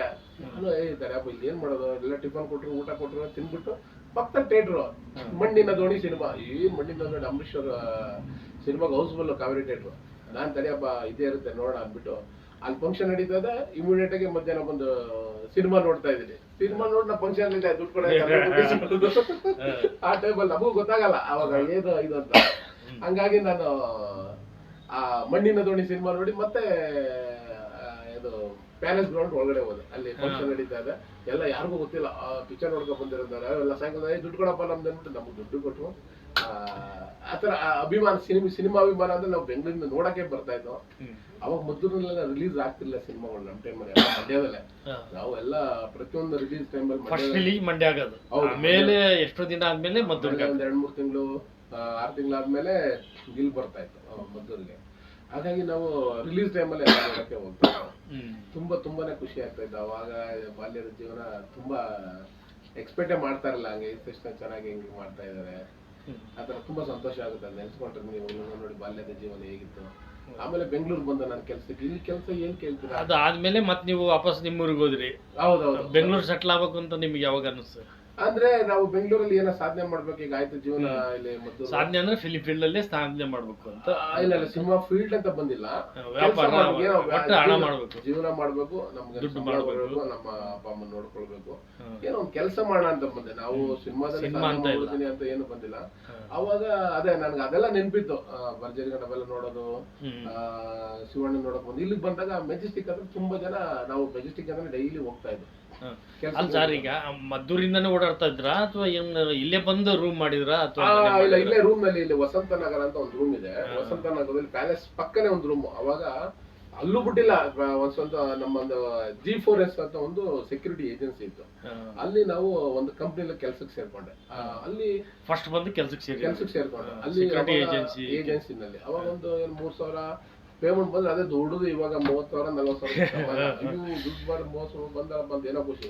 ಅಲ್ಲೂ ಬಿಡ್ತಿರ್ಲಿಲ್ಲ. ಅವಾಗ ಪಕ್ಕದಲ್ಲೇ ಪ್ಯಾಲೇಸ್ ಪಕ್ಕನೆ ನಾವು ಒಂದ್ ಮನೆ ಮಾಡಿದ್ದು ರೂಮು. ಆ ರೂಮಲ್ಲಿ ಇತಿಹಾಸ ಅಂತ ಒಂದು ಇನ್ನೂ ಇದೆ, 30 ವರ್ಷದಿಂದ ಒಂದು ಅಜಯ್ ದೇವಗನ್ ಪೂಲೋರ್ ಕಾಂಟೆ ಅಂತ ಒಂದು ಪಿಕ್ಚರ್ ಬಂತು. ಅವ್ನು ನೋಡಿದ್ರೆ ಏನೋ ಒಂಥರ ನಮ್ಗೆ, ಅವ್ರು ಅಜಯ್ ದೇವಗನ್ ಹಿಂಗಿದಾರ ಪೂಲೋರ್ ಕಾಂಟೆ ಅಂತ. ನಾವು ಪೂಲೋರ್ ಕಾಂಟೆ ಅವಾಗ ತುಂಬಾ ಅಭಿಮಾನ, super hit film, super hit picture. ಅವ್ನು ನೋಡಿದ್ನಲ್ಲ, ಅಯ್ಯೋ ಇಷ್ಟು ಚೆನ್ನಾಗಿ ಆಕ್ಟಿಂಗ್ ಮಾಡ್ತಾನೆ, ಅವ್ನು ಬಂದಿದ್ದಾನಂತ ನೋಡಕ್ಕೋಸ್ಕರ ನಾವು ನಮ್ಮ ಫ್ರೆಂಡ್ಗಳೆಲ್ಲ ಅಲ್ಲಿ ಪ್ಯಾಲೇಸ್ ಹೋದ ಒಳಗಡೆ. ನಮ್ಗೆ ಬಿಡ್ತಾನೆ ಹೋಗ ಅಂತ ಒಳಗಡೆ ಕಳಿಸ್ತಾ ಇದಾರೆ. ನಮ್ಗೆ ಹೆಂಗೆ ಇದೆಲ್ಲ, ಅವರೆಲ್ಲ ಹಂಗೆ ಆಕ್ಟಿಂಗ್ ಮಾಡ್ತಾರೆ, ನಮ್ಗೂ ಆಕ್ಟಿಂಗ್ ಮಾಡ್ಬೇಕು ಹೆಂಗೆ ಅಂತ. ಅವಾಗ ಅವ್ರು ಯಾರೋ ಒಬ್ರು ಏಜೆಂಟ್ಗಳು ಆರ್ಟಿಸ್ಟ್ ಅಪ್ಲೈ ಮಾಡ್ತಾರಲ್ಲ, ಅವ್ರು ನೀನ್ ಆಕ್ಟಿಂಗ್ ಮಾಡ್ಬೇಕನ್ನ ನಾವು ಮಾಡ್ಬೇಕು, ಅವ್ರ ಹತ್ರ ಫೋಟೋ ತೆಗೆದು ಸಾಕು ಅಂತ ಹೋಗಂತ ತಳ್ತಾ ಇರ್ತಾರೆ. ಅವ್ರು ಗೊತ್ತಲ್ಲ ಚಿಕ್ಕ ಹುಡುಗರು, ಅವ್ರಿಗೆ ನಮ್ಗೆ ಸಿನಿಮಾ ಗಂಧ ಗಾಡಿ ಗೊತ್ತಿಲ್ಲ. ನಾವು ಏನೋ ಅವ್ನ ಜೊತೆ ನಿಂತ್ಕೊಂಡ್ರೆ ಸಾಕು, ಒಂದು ಪಕ್ಕದಲ್ಲಿ ನಿಂತ್ಕೊಂಡ್ರೆ ಏನೋ ಒಂಥರ ಖುಷಿ. ನೀವ್ ಯಾಕೋ ಆಕ್ಟಿಂಗ್ ಮಾಡ್ಬೇಕಂತ ಯಾರೋ ಒಬ್ಬ ಹಿರಣ ಅಂತ, ಅವಾಗ ಇವಾಗ ಏಜೆಂಟ್ ಇದಾರೆ ಒಬ್ಬ ಹಿರಣ. ಆ ಏಜೆಂಟ್ ಅವಾಗ ಒಂದು 30 ವರ್ಷದ ಹಿಂದೆ ಅವ್ರೆ ನಾಳೆ ಬಂದ್ಬಿಡಪ್ಪ ಶೂಟಿಂಗ್ ಮಾಡ್ತೀನಿ, ನೀನು ಇಂಟ್ರೆಸ್ಟ್ ಇಲ್ಲ. ಯಾವ್ದು ಹೊಸೂರಲ್ಲಿ ಯಾವ್ದೋ ಒಂದು ಸಿನಿಮಾ ನಡೀತಾ ಇತ್ತು, ಶಿವರಾಜ್ ಕುಮಾರ್ AK-47 ಹೊಸೂರಲ್ಲಿ ಜೈಲಲ್ಲಿ. ನಾವು ಆಕ್ಟಿಂಗ್ ಮಾಡೋದ ಶಿವರಾಜ್ ಕುಮಾರ್ ಜೊತೆ ನಾನ್ ನೋಡೋದ ಅಂತ ನನ್ಗೆ ಏನೋ ಮಸ್ಸು. ಶಿವರಾಜ್ ನಿದ್ದೆ ಬಂದಿಲ್ಲ. ಅಯ್ಯೋ ಅದೇನ್ ಹೇಳ್ತಾರೆ, ಶಿವರಾಜ್ ಕುಮಾರ್ ಇರ್ತಾರೆ ಅಲ್ಲಿ ಬಂದು ನೀನು ಅವ್ರ ಜೊತೆ ಆಕ್ಟಿಂಗ್ ಮಾಡೋದು. ನಾನು ನೋಡಕ್ಕೇನೆ ಸೈಕಲ್ ತುಳ್ಕೊಂಡೋಗಿ ಅವ್ರ ಜೊತೆ ಆಕ್ಟಿಂಗ್ ಕೇಳಬೇಕಂತ. ಅವಾಗ ಎಲ್ಲ ಸೈಕಲ್ಲೇ. ಬೆಂಗಳೂರಲ್ಲಿ ಹತ್ತಿದ್ರೆ ಪ್ಯಾಲೇಸ್ ಇಂದ ಹತ್ತಿದಿ ಹೊಸೂರ್ ಒಳಗೊಂದು ಅಲ್ಲಿಂದ 15-20 ಕಿಲೋಮೀಟರ್ ಆಗುತ್ತೆ ಹೊಸೂರ್ಗೆ. ಡೈಲಿ ಪ್ರತಿದಿನ ಸೈಕಲ್ ತುಳಿಯೋದು ಹೋಗೋದು. ಅಲ್ಲಿ 20 ಕಿಲೋಮೀಟರ್. ಹೌದು, ಹೊಸೂರಲ್ಲಿ ಇವಾಗ್ಲೂ ಇದೆಯಲ್ಲ ಹೊಸೂರ್ ಜೈಲ್ ಇದೆಯಲ್ಲ, ಆ ಹೊಸೂರ್ ಜೈಲಲ್ಲಿ ಫುಲ್ ಶೂಟಿಂಗ್. ಅವಾಗ ನಾನು ನೋಡ್ಬೇಕು. ಹೌದಾ, ಅದು ಫಸ್ಟ್ ನಿಮ್ ಎಂಟ್ರಿನಾ? ಫಸ್ಟ್ ಎಂಟ್ರಿ, ಫಿಲಿಂ ಲ್ಯಾಂಡಿಗೆ ಫಸ್ಟ್ ಎಂಟ್ರಿ. ನಾವು ಹೋಗಿದ್ದು ಆಕ್ಟಿಂಗ್ ಮಾಡಕ್ಕೆ ಅಂತಲ್ಲ, ಶಿವರಾಜ್ ಕುಮಾರ್ ನೋಡೋದಕ್ಕೆ. ಬಟ್ ಏಜೆಂಟ್ ಥ್ರೂ ಹೋದ್ರಿ, ಕೆಲಸ ಪೇಮೆಂಟ್ ಸೇರಿಸಿ ಓದ್ದಾನೆ ಎಲ್ಲರೂ ಕೂರ್ಸಿ ಏನು ಕೊಡ್ತಾ ಇದಾರೆ, ಇಡ್ಲಿ ವಡೆ ಚಿತ್ರಾನ್ನ. ಆ ಟೇಸ್ಟ್ ತಿಂತಾ ಇದ್ರೆ ಅವಾಗ ಏನ ನಾವು ಅಲ್ಲಿ ಕಡೆ ಬಡಿಸ್ತೀನಿ ಬೆಳೆದಿರೋದು. ನಾವೇನಿದು ಉಪ್ಸಾರು, ಮುದ್ದೆ, ಅನ್ನ ಸಾಂಬಾರು ಸ್ವಲ್ಪ ಬಡಿಸ್ತಿದ್ದೆ ಇತ್ತು. ನಾವು ಯಾವಾಗ ಇಡ್ಲಿ ವಡೆ ಮಾಡೋದು ವಾರಕ್ಕೊಂದ್ಸಲಿ. ಆಗಿನ ಕಾಲದಲ್ಲಿ ಇಡ್ಲಿ ವಡೆ ಹಬ್ಬ ಹುಣ್ಣಿಮೆಗೆ ಮಾಡ್ತಾ ಇದ್ದದ್ದು. ಹೌದು. ಆಮೇಲೆ ವಡೆ ಅಂತೆ, ಚಿತ್ರಾನ್ನ, ಅವೆಲ್ಲ ನಾವು ಡೈಲಿ ಅನ್ನ ಸಾಂಬಾರೇ ತಿನ್ಕೊಂಡು ಬೆಳೆದಿರೋ ಜೀವ. ಆವಾಗ ನಮ್ಗೇನು ಏನ ಡೈಲಿ ನನ್ನ ಮುಂದೆ ಇಡ್ಲಿ ವಡೆ ಕೊಡ್ತಾರೆ, ಚಿತ್ರಾನ್ನ ಕೊಡ್ತಾರೆ, ಅದೇನೋ ಫಾಲೋ ಇವೇನ ಆ ಊಟ ಪೇಮೆಂಟ್ ಕೊಟ್ಟರೋ ಇಲ್ವಾ ಗೊತ್ತಿಲ್ಲ. ಪೇಮೆಂಟ್ ನೆನಪಿಲ್ಲ ನಿಮಗೆ? ಪೇಮೆಂಟ್ ನೆನಪಿಲ್ಲ. ನಾವು ಶಿವರಾಜ್ ಕುಮಾರ್ ನೋಡ್ತಾ ಇದೀವಿ, ಇದ್ ಕೊಡ್ತಾ ಇದೀವಿ. ನಾವು ಎಲ್ಲ ಬೆಳಗ್ಗೆ ಚೆನ್ನಾಗಿ ಶೂಟಿಂಗ್ ಮಾಡ್ತೀವಿ ಡೈಲಿ. ಸಾಯಂಕಾಲ ಹೋಗ್ಬೇಕಾದ್ರೆ ಎಲ್ಲೋ ಹೋಗೋದಪ್ಪ, ಇಲ್ಲಿಂದ ಆಮೂಲೆಗೆ ಹೋಗ್ಬೇಕಲ್ಲ, ರೂಮ್ ಇಲ್ಲ. ಅವಾಗ ಸ್ವಲ್ಪ ರೂಮ್ಗೂ ಪರಿಸ್ಥಿತಿ ಕಷ್ಟ ಆಗಿತ್ತು. ರೂಮ್ ಬಾಡಿಗೆ ಕಟ್ಟಿಲ್ಲ, ಬಾಡಿಗೆ ದುಡ್ಡು ಇರ್ತಿರ್ಲಿಲ್ಲ. ಅವಾಗ ನಾವೇನ್ ಮಾಡ್ತಾ ಇದ್ದೋ, ಏನ್ ಮಾಡೋದು, ರೂಮ್ ಇಲ್ಲ. ಅವಾಗ ದೊಂಬ್ಳೂರ್ ಹತ್ರ ಒಂದು ದೇವಸ್ಥಾನ ಕಟ್ತಾ ಇದ್ವಿ. ಈಗ ಶನಿಮಾತ್ಮನ ದೇವಸ್ಥಾನ ತುಂಬಾ ದೊಡ್ಡದಾಗಿ ಚೆನ್ನಾಗಿ ಭಗವಂತ ಆಶೀರ್ವಾದ ನಮ್ಗಿತ್ತೇನೋ, ಆ ದೇವ್ರ ಸನ್ನಿಧಿನಲ್ಲೇ ಹೋಗಿ ಮಲಗ್ತಾ ಇದ್ದೋ. ಅಂದ್ರೆ ರೂಮ್ ಇರ್ಲಿಲ್ಲ ಅವಾಗ ನಮ್ಗೆ, ತುಂಬಾ ಕಷ್ಟ. ನಾನು ನಮ್ಮ ಸ್ನೇಹಿತ ಯಾರು ತೋಟೆಗೌಡ ಮಗ ಸುನೀಲ್ ಅಂತ ಒಬ್ಬ ಇದ್ದಾನೆ, ನಮ್ಮ ಇವಾಗ್ಲೂ ಇದ್ದಾನೆ ನನ್ನ ಕ್ಲಾಸ್ಮೇಟ್. ಅವರು ನಾವು ಏನೋ ಕೆಲಸ ಮಾಡ್ಕೊಂಡು ಹೋಗ್ತಾ ಇದ್ದೋ. ಬಟ್ ರೂಮ್ ಇಲ್ಲ, ರೂಮ್ಗೆಲ್ಲ ಅವಾಗೆಲ್ಲ ದುಡ್ಡು ಬೇಕಲ್ಲ, ದುಡ್ಡು ಎಲ್ಲಿ ದುಡ್ಡು ಕೇಳಿದ್ರೆ ಕೊಡ್ತಾ ಇದ್ರು ಮನೆಯಲ್ಲಿ. ನಮ್ಮಲ್ಲಿ ಸ್ವಾಭಿಮಾನ, ಅವ್ರನ್ನೇ ದುಡ್ಡು ಕೇಳೋದು, ನಾವು ಸಂಪಾದನೆ ಮಾಡ್ತಾ ಇದೀವಿ, ದುಡಿಬೇಕು, ನಾವೇ ಸಂಪಾದನೆ ಮಾಡ್ಬೇಕು ಅನ್ನೋ ಕಾತರ ಬೇರೆ ನಮ್ಗೆ. ಏನಾರ ಮಾಡೋಣ, ಈ ತರನೇ ಇದ್ದಿದ್ರೆ ಹೆಂಗೆ ಅನುಕೂಲ ಆಗಲ್ಲ ಅನ್ನೋ ಉದ್ದೇಶ ನಮ್ದು. ಏನಾರ ಸಾಧನೆ ಮಾಡ್ಬೇಕು, ನಾವು ಆ ದುಡ್ಡಲ್ಲೇ ಸಂಪಾದನೆ ಮಾಡ್ಬೇಕು, ನಾವೇ ಬೆಳಿಬೇಕು ಅನ್ನೋದು ನಮ್ಮ ಏನಂತಾರೆ ಸ್ವಾಭಿಮಾನದಿಂದ ಬದುಕಬೇಕು ಅನ್ನೋ ಉದ್ದೇಶ. ಡೈಲಿ ಪ್ರತಿದಿನ ಶೂಟಿಂಗ್ ಹೋಗ್ತಾ ಇದೆ, ಯಾವ್ದೋ AK-47, ಅಲ್ಲೊಂದು 7-8 ದಿನ ನಾವು ವರ್ಕ್ ಮಾಡಿದ್ದೀನಿ. ಪ್ರತಿದಿನ ಬೆಳಿಗ್ಗೆ ಅಲ್ಲ ಸರ್, ಈಗ ಫಸ್ಟ್ ಈರಣ್ಣರ ಥ್ರೂ ನೀವು ಎಂಟ್ರಿ ಫಸ್ಟ್ ಪೇಮೆಂಟ್ ನಿಮಗೆ ನೆನಪಿಲ್ಲ? ಊಟ 150 ರೂಪಾಯಿನ ಕೊಡ್ತಾ ಇದ್ರು ಸರ್, ಅದು ಕೊಡ್ತಿರ್ಲಿಲ್ಲ. ಅದು ಕೊಡ್ತಾ ಇರ್ಲಿಲ್ಲ ಇದ್ರು ಬೇಬಿ. ಅದು ನಾವು ಹೋಗಿರೋ ಉದ್ದೇಶನೇ ಬೇರೆ. ನಿಮಗೆ ಅದ್ರ ಕಡೆ ಗಮನನೇ ಇಲ್ಲ, ಪೇಮೆಂಟ್ ಕಡೆ ಒಳಗಡೆ ಬಿಡ್ತಿರ್ಲಿಲ್ಲ. ಅಲ್ಲಿ ಇಲ್ಲಿ ನೋಡಿದ್ರೆ ಶಿವರಾಜ್ ಕುಮಾರ್ ಪಕ್ಕ ಇಲ್ಲಿ ಕೂತ್ಕೊಳ್ಳೋದು. ಅವರು ಏನಂದ್ರೆ, ನಾವು ಜೈಲರು, ಅವರು ಜೈಲಲ್ಲಿ ಇರ್ತಾರೆ, ಕೂತ್ಕೊಂಡು ಊಟ ಮಾಡಿ ಶಿವರಾಜ್ ಕುಮಾರ್ ನೋಡ್ಕೊಂಡೇ ತಿಂತಾ ಇರೋದು. ನಿಮ್ಗೆ ಅದೇ ಹಬ್ಬ. ಶಿವರಾಜ್ ಕುಮಾರ್ ಜೊತೆ ಊಟ ಮಾಡ್ತಾ ಇದ್ವಿ. ಶಿವರಾಜ್ ಕುಮಾರ್ ಜೊತೆ ಏನಾಯ್ತು ಅವ್ರು ನೋಡಕ್ ಅಲ್ಲಿಂದ ಹೋಗಿದ್ದೆ ನಾನು, ತರ ಖುಷಿ. ಆರಾಧ್ಯ ದೈವನ್ನ ಎದುರಿಗೆ ಕಂಡಂಗೆ. ಹೌದು, AK-47 ಅಲ್ಲಿ. ಆಮೇಲೆ ಶಿವಣ್ಣ ಅವ್ರು ಆಕ್ಟಿಂಗ್ ಮಾಡ್ತಾ ಇದ್ರು. ಓಂ ಪ್ರಕಾಶ್ ಸರ್ ಅವರು ಡೈರೆಕ್ಟರ್ ಅಷ್ಟೊಂದು ನನ್ಗೆ ಗೊತ್ತಿರ್ಲಿಲ್ಲ. ನಾವು ಶಿವಣ್ಣ ನೋಡಕ್ಕೆ ಆ ಟೈಮಲ್ಲಿ ನಿಮಗೆ ಅದ್ರ ಬಗ್ಗೆ ಏನು ಮಾಹಿತಿ ಇಲ್ಲ. ಅಂದ್ರೆ ಯಾರು ಗೊತ್ತಿರ್ಲಿಲ್ಲ. ಅವ್ರ ಆಕ್ಟಿಂಗ್ ಎಲ್ಲ ಅವರು ಮಾಡ್ತಾ ಇದ್ರು. ಮಾಡ್ಬಿಟ್ಟು ಶಿವಣ್ಣ ಅವ್ರು ಆಕ್ಟಿಂಗ್ ಮಾಡ್ಬಿಟ್ಟು ಎದ್ದೋದ್ರೆ ಬಂದು ಇನ್ನೊಬ್ರು ಮಾಡ್ತಾ ಇದ್ರು. ಯಾಕಂದ್ರೆ ಅವಾಗ 2 ಲ್ಯಾಂಗ್ವೇಜ್ ಅಲ್ಲಿ ಬರ್ತಾ ಇತ್ತು, ತೆಲುಗು ಒಂದು, ಕನ್ನಡ ಒಂದು. ಯಾವ ಸರ್ ಅದು? AK-47 2 language. 2 ಲ್ಯಾಂಗ್ವೇಜ್ ಅವಾಗ ಸ್ಟಾರ್ಟಿಂಗ್ ಅಲ್ಲೇ ಮಾಡ್ತಾ ಇದ್ರು. ಇಲ್ಲಿ ಶಿವಣ್ಣ ಏನಾರು ಆಕ್ಟಿಂಗ್ ಮಾಡಿದ್ರೆ ಅವ್ರು ಎದ್ದೋಗ್ಬಿಟ್ಟು ಆ ಕಡೆ ಹೋಗೋರು, ಮತ್ತೆ ಅದೇ ಸೀನ್. ಅದ್ರಲ್ಲಿ ಎಲ್ಲ ಸೀನ್ ನಾವು ಇದೀವಿ. ಅಂದ್ರೆ ನಾವೆಲ್ಲ ಸುತ್ತಮುತ್ತ ಇರೋದು ನಾವ್ ಒಬ್ರೆ. ತೆಲುಗು ಹೋದೆ ನಾವೇ, ಕನ್ನಡಕ್ಕೆ ಹೋದೆ. ಇಲ್ಲಿ ಸಾಯಿ ಪ್ರಕಾಶ್ ಅವ್ರು ಆಕ್ಟಿಂಗ್ ಮಾಡ್ತಾ ಇದ್ರು. ಅವಾಗ ನಾವೇನೆ. ಅದೇ ಸಾಯಿ ಪ್ರಕಾಶ್ ಅವಾಗ ಅಷ್ಟೊಂದು ಫೇಮಸ್ ಆಗಿಲ್ಲ ನಮ್ಗೆ ಸಾಯಿ ಪ್ರಕಾಶ್. ಬಟ್ ಶಿವಣ್ಣನಂತೂ ತುಂಬಾ ಮೆಮೊರಿ ನನ್ಗೆ ಚೆನ್ನಾಗಿದೆ. ಅವ್ರ ಜೊತೆ ಆಕ್ಟಿಂಗ್ ಮಾಡ್ತಾ ಇದ್ರು, ತುಂಬಾ ಖುಷಿ. ಹಿಂಗೆ ಡೈಲಿ ಜಾಗ ಇಲ್ಲ ಮಲ್ಕೊಳಕ್. ಬೆಂಗಳೂರಲ್ಲಿ ಎಲ್ಲಿ ಮಲಗ್ತೀರಾ, ಯಾರು ಬಂದ್ರೆ ಅದು ಇದು ಅಂತ ಹೇಳಿ ಕಳ್ಸ್ಕೊಡ್ತಾ ಇದ್ರು. ನಾವು ಅಲ್ಲಿ ಇದಕ್ಕೆ ಹೋಗ್ತಾ ಇದ್ದ, ಇಲ್ಲಿ ದೊಂಬ್ಳೂರ್ ಹತ್ರ ಏನಂತಾರೆ, ಶನಿಮಾತ್ಮನ ದೇವಸ್ಥಾನ ಇದೆ, ಬಸ್ ಸ್ಟ್ಯಾಂಡ್ ಪಕ್ಕನೇ ಇದೆ. ಈಗ ನಮ್ಮ ದೊಂಬ್ಳೂರ್ ಬಸ್ ಸ್ಟಾಪ್ ಇದೆ, ಬಸ್ ಸ್ಟ್ಯಾಂಡ್ ಪಕ್ಕನೇ ಶನಿಮಾತ್ಮ ಇದೆ. ಇವಾಗ್ಲೂ ನೋಡ್ಬೋದು ನೀವು. ಖಂಡಿತ ಅದು ದೊಡ್ಡದ ರೀತಿನಲ್ಲಿ ಬೆಳೆದಿದೆ. ಅವಾಗ 30 years ಏನಿರ್ಲಿಲ್ಲ. ಅದು ಕನ್ಸ್ಟ್ರಕ್ಷನ್ ಮಾಡ್ತಾ ಇದ್ರು ಸರ್. ದೇವಸ್ಥಾನ ಕನ್ಸ್ಟ್ರಕ್ಷನ್ ಮಾಡ್ಬಿಟ್ಟು ಗಾರೆ ಕೆಲಸದವರೆಲ್ಲ ದೇವಸ್ಥಾನ ರೆಡಿ ಮಾಡ್ತಾ ಇದ್ರು. ಆ ದೇವ್ರ ಸನ್ನಿಧಿ ಮಾತ್ರ ಗಾರೆ ಹಾಕಿದ್ರೆ ಅಂತ ಒಂದು ಬಾಗಿಲು ಮುಚ್ಚಿಬಿಟ್ಟು ಹೊರಟೋಗ್ತಾ ಇದ್ರು. ಈಗ ಡೋರ್ ಮುಚ್ಚಿಬಿಟ್ಟು ಹೋದ್ರೆ ನಾವೇನ್ ಮಾಡ್ತಾ ಇದ್ವಿ, ಡೋರ್ ತೆಗ್ದ್ಬಿಟ್ಟು ಒಳಗಡೆ ಮಲಿಕೊಳ್ಳೋದು. ಬೆಳಗ್ಗೆ ಎದ್ದಾನ ಅಲ್ಲಿ ನೀರೆಲ್ಲ ಇತ್ತು, ಅದೇ ನೀರು ಸ್ನಾನ ಮಾಡ್ಕೊಳ್ಳೋ. ಬೆಳಗ್ಗೆ 6 ಗಂಟೆಗೆ. ಅವಾಗ ರೂಮ್ ಮಾಡಿರ್ಲಿಲ್ಲ ಸರ್? ಇರ್ಲಿಲ್ಲ. ನೀವು ನಿಮ್ ಫ್ರೆಂಡ್ ಮತ್ತೆ ಯಾರಿದ್ರು ನಿಮ್ ಜೊತೆಗೆ? ನನ್ನ ಜೊತೆ ಇನ್ನೊಬ್ಬ ಸುನೀಲ್ ಅಂತ ದೊಡ್ಡ ತೋಟೆಗೌಡರು, ಅವರು ಕೋಟ್ಯಾಧಿಪತಿ. ಆದ್ರೆ ಅವರು ನಿಮ್ ಜೊತೆಗೆ ಇದ್ರು? ನಮ್ ಜೊತೆ ಇದ್ದಪ್ಪ. ದೇವಸ್ಥಾನದಲ್ಲೇ ಮಲಗೋದು, ಕೆಲ್ಸಕ್ಕೆ ಹೋಗೋದು, ಶೂಟಿಂಗ್ ಹೋಗೋದು ಹೋಗೋದು ನಾನು. ಹಂಗಾಗಿ ಜೀವನ ನಡೀತು ಸ್ವಲ್ಪ ದಿನ.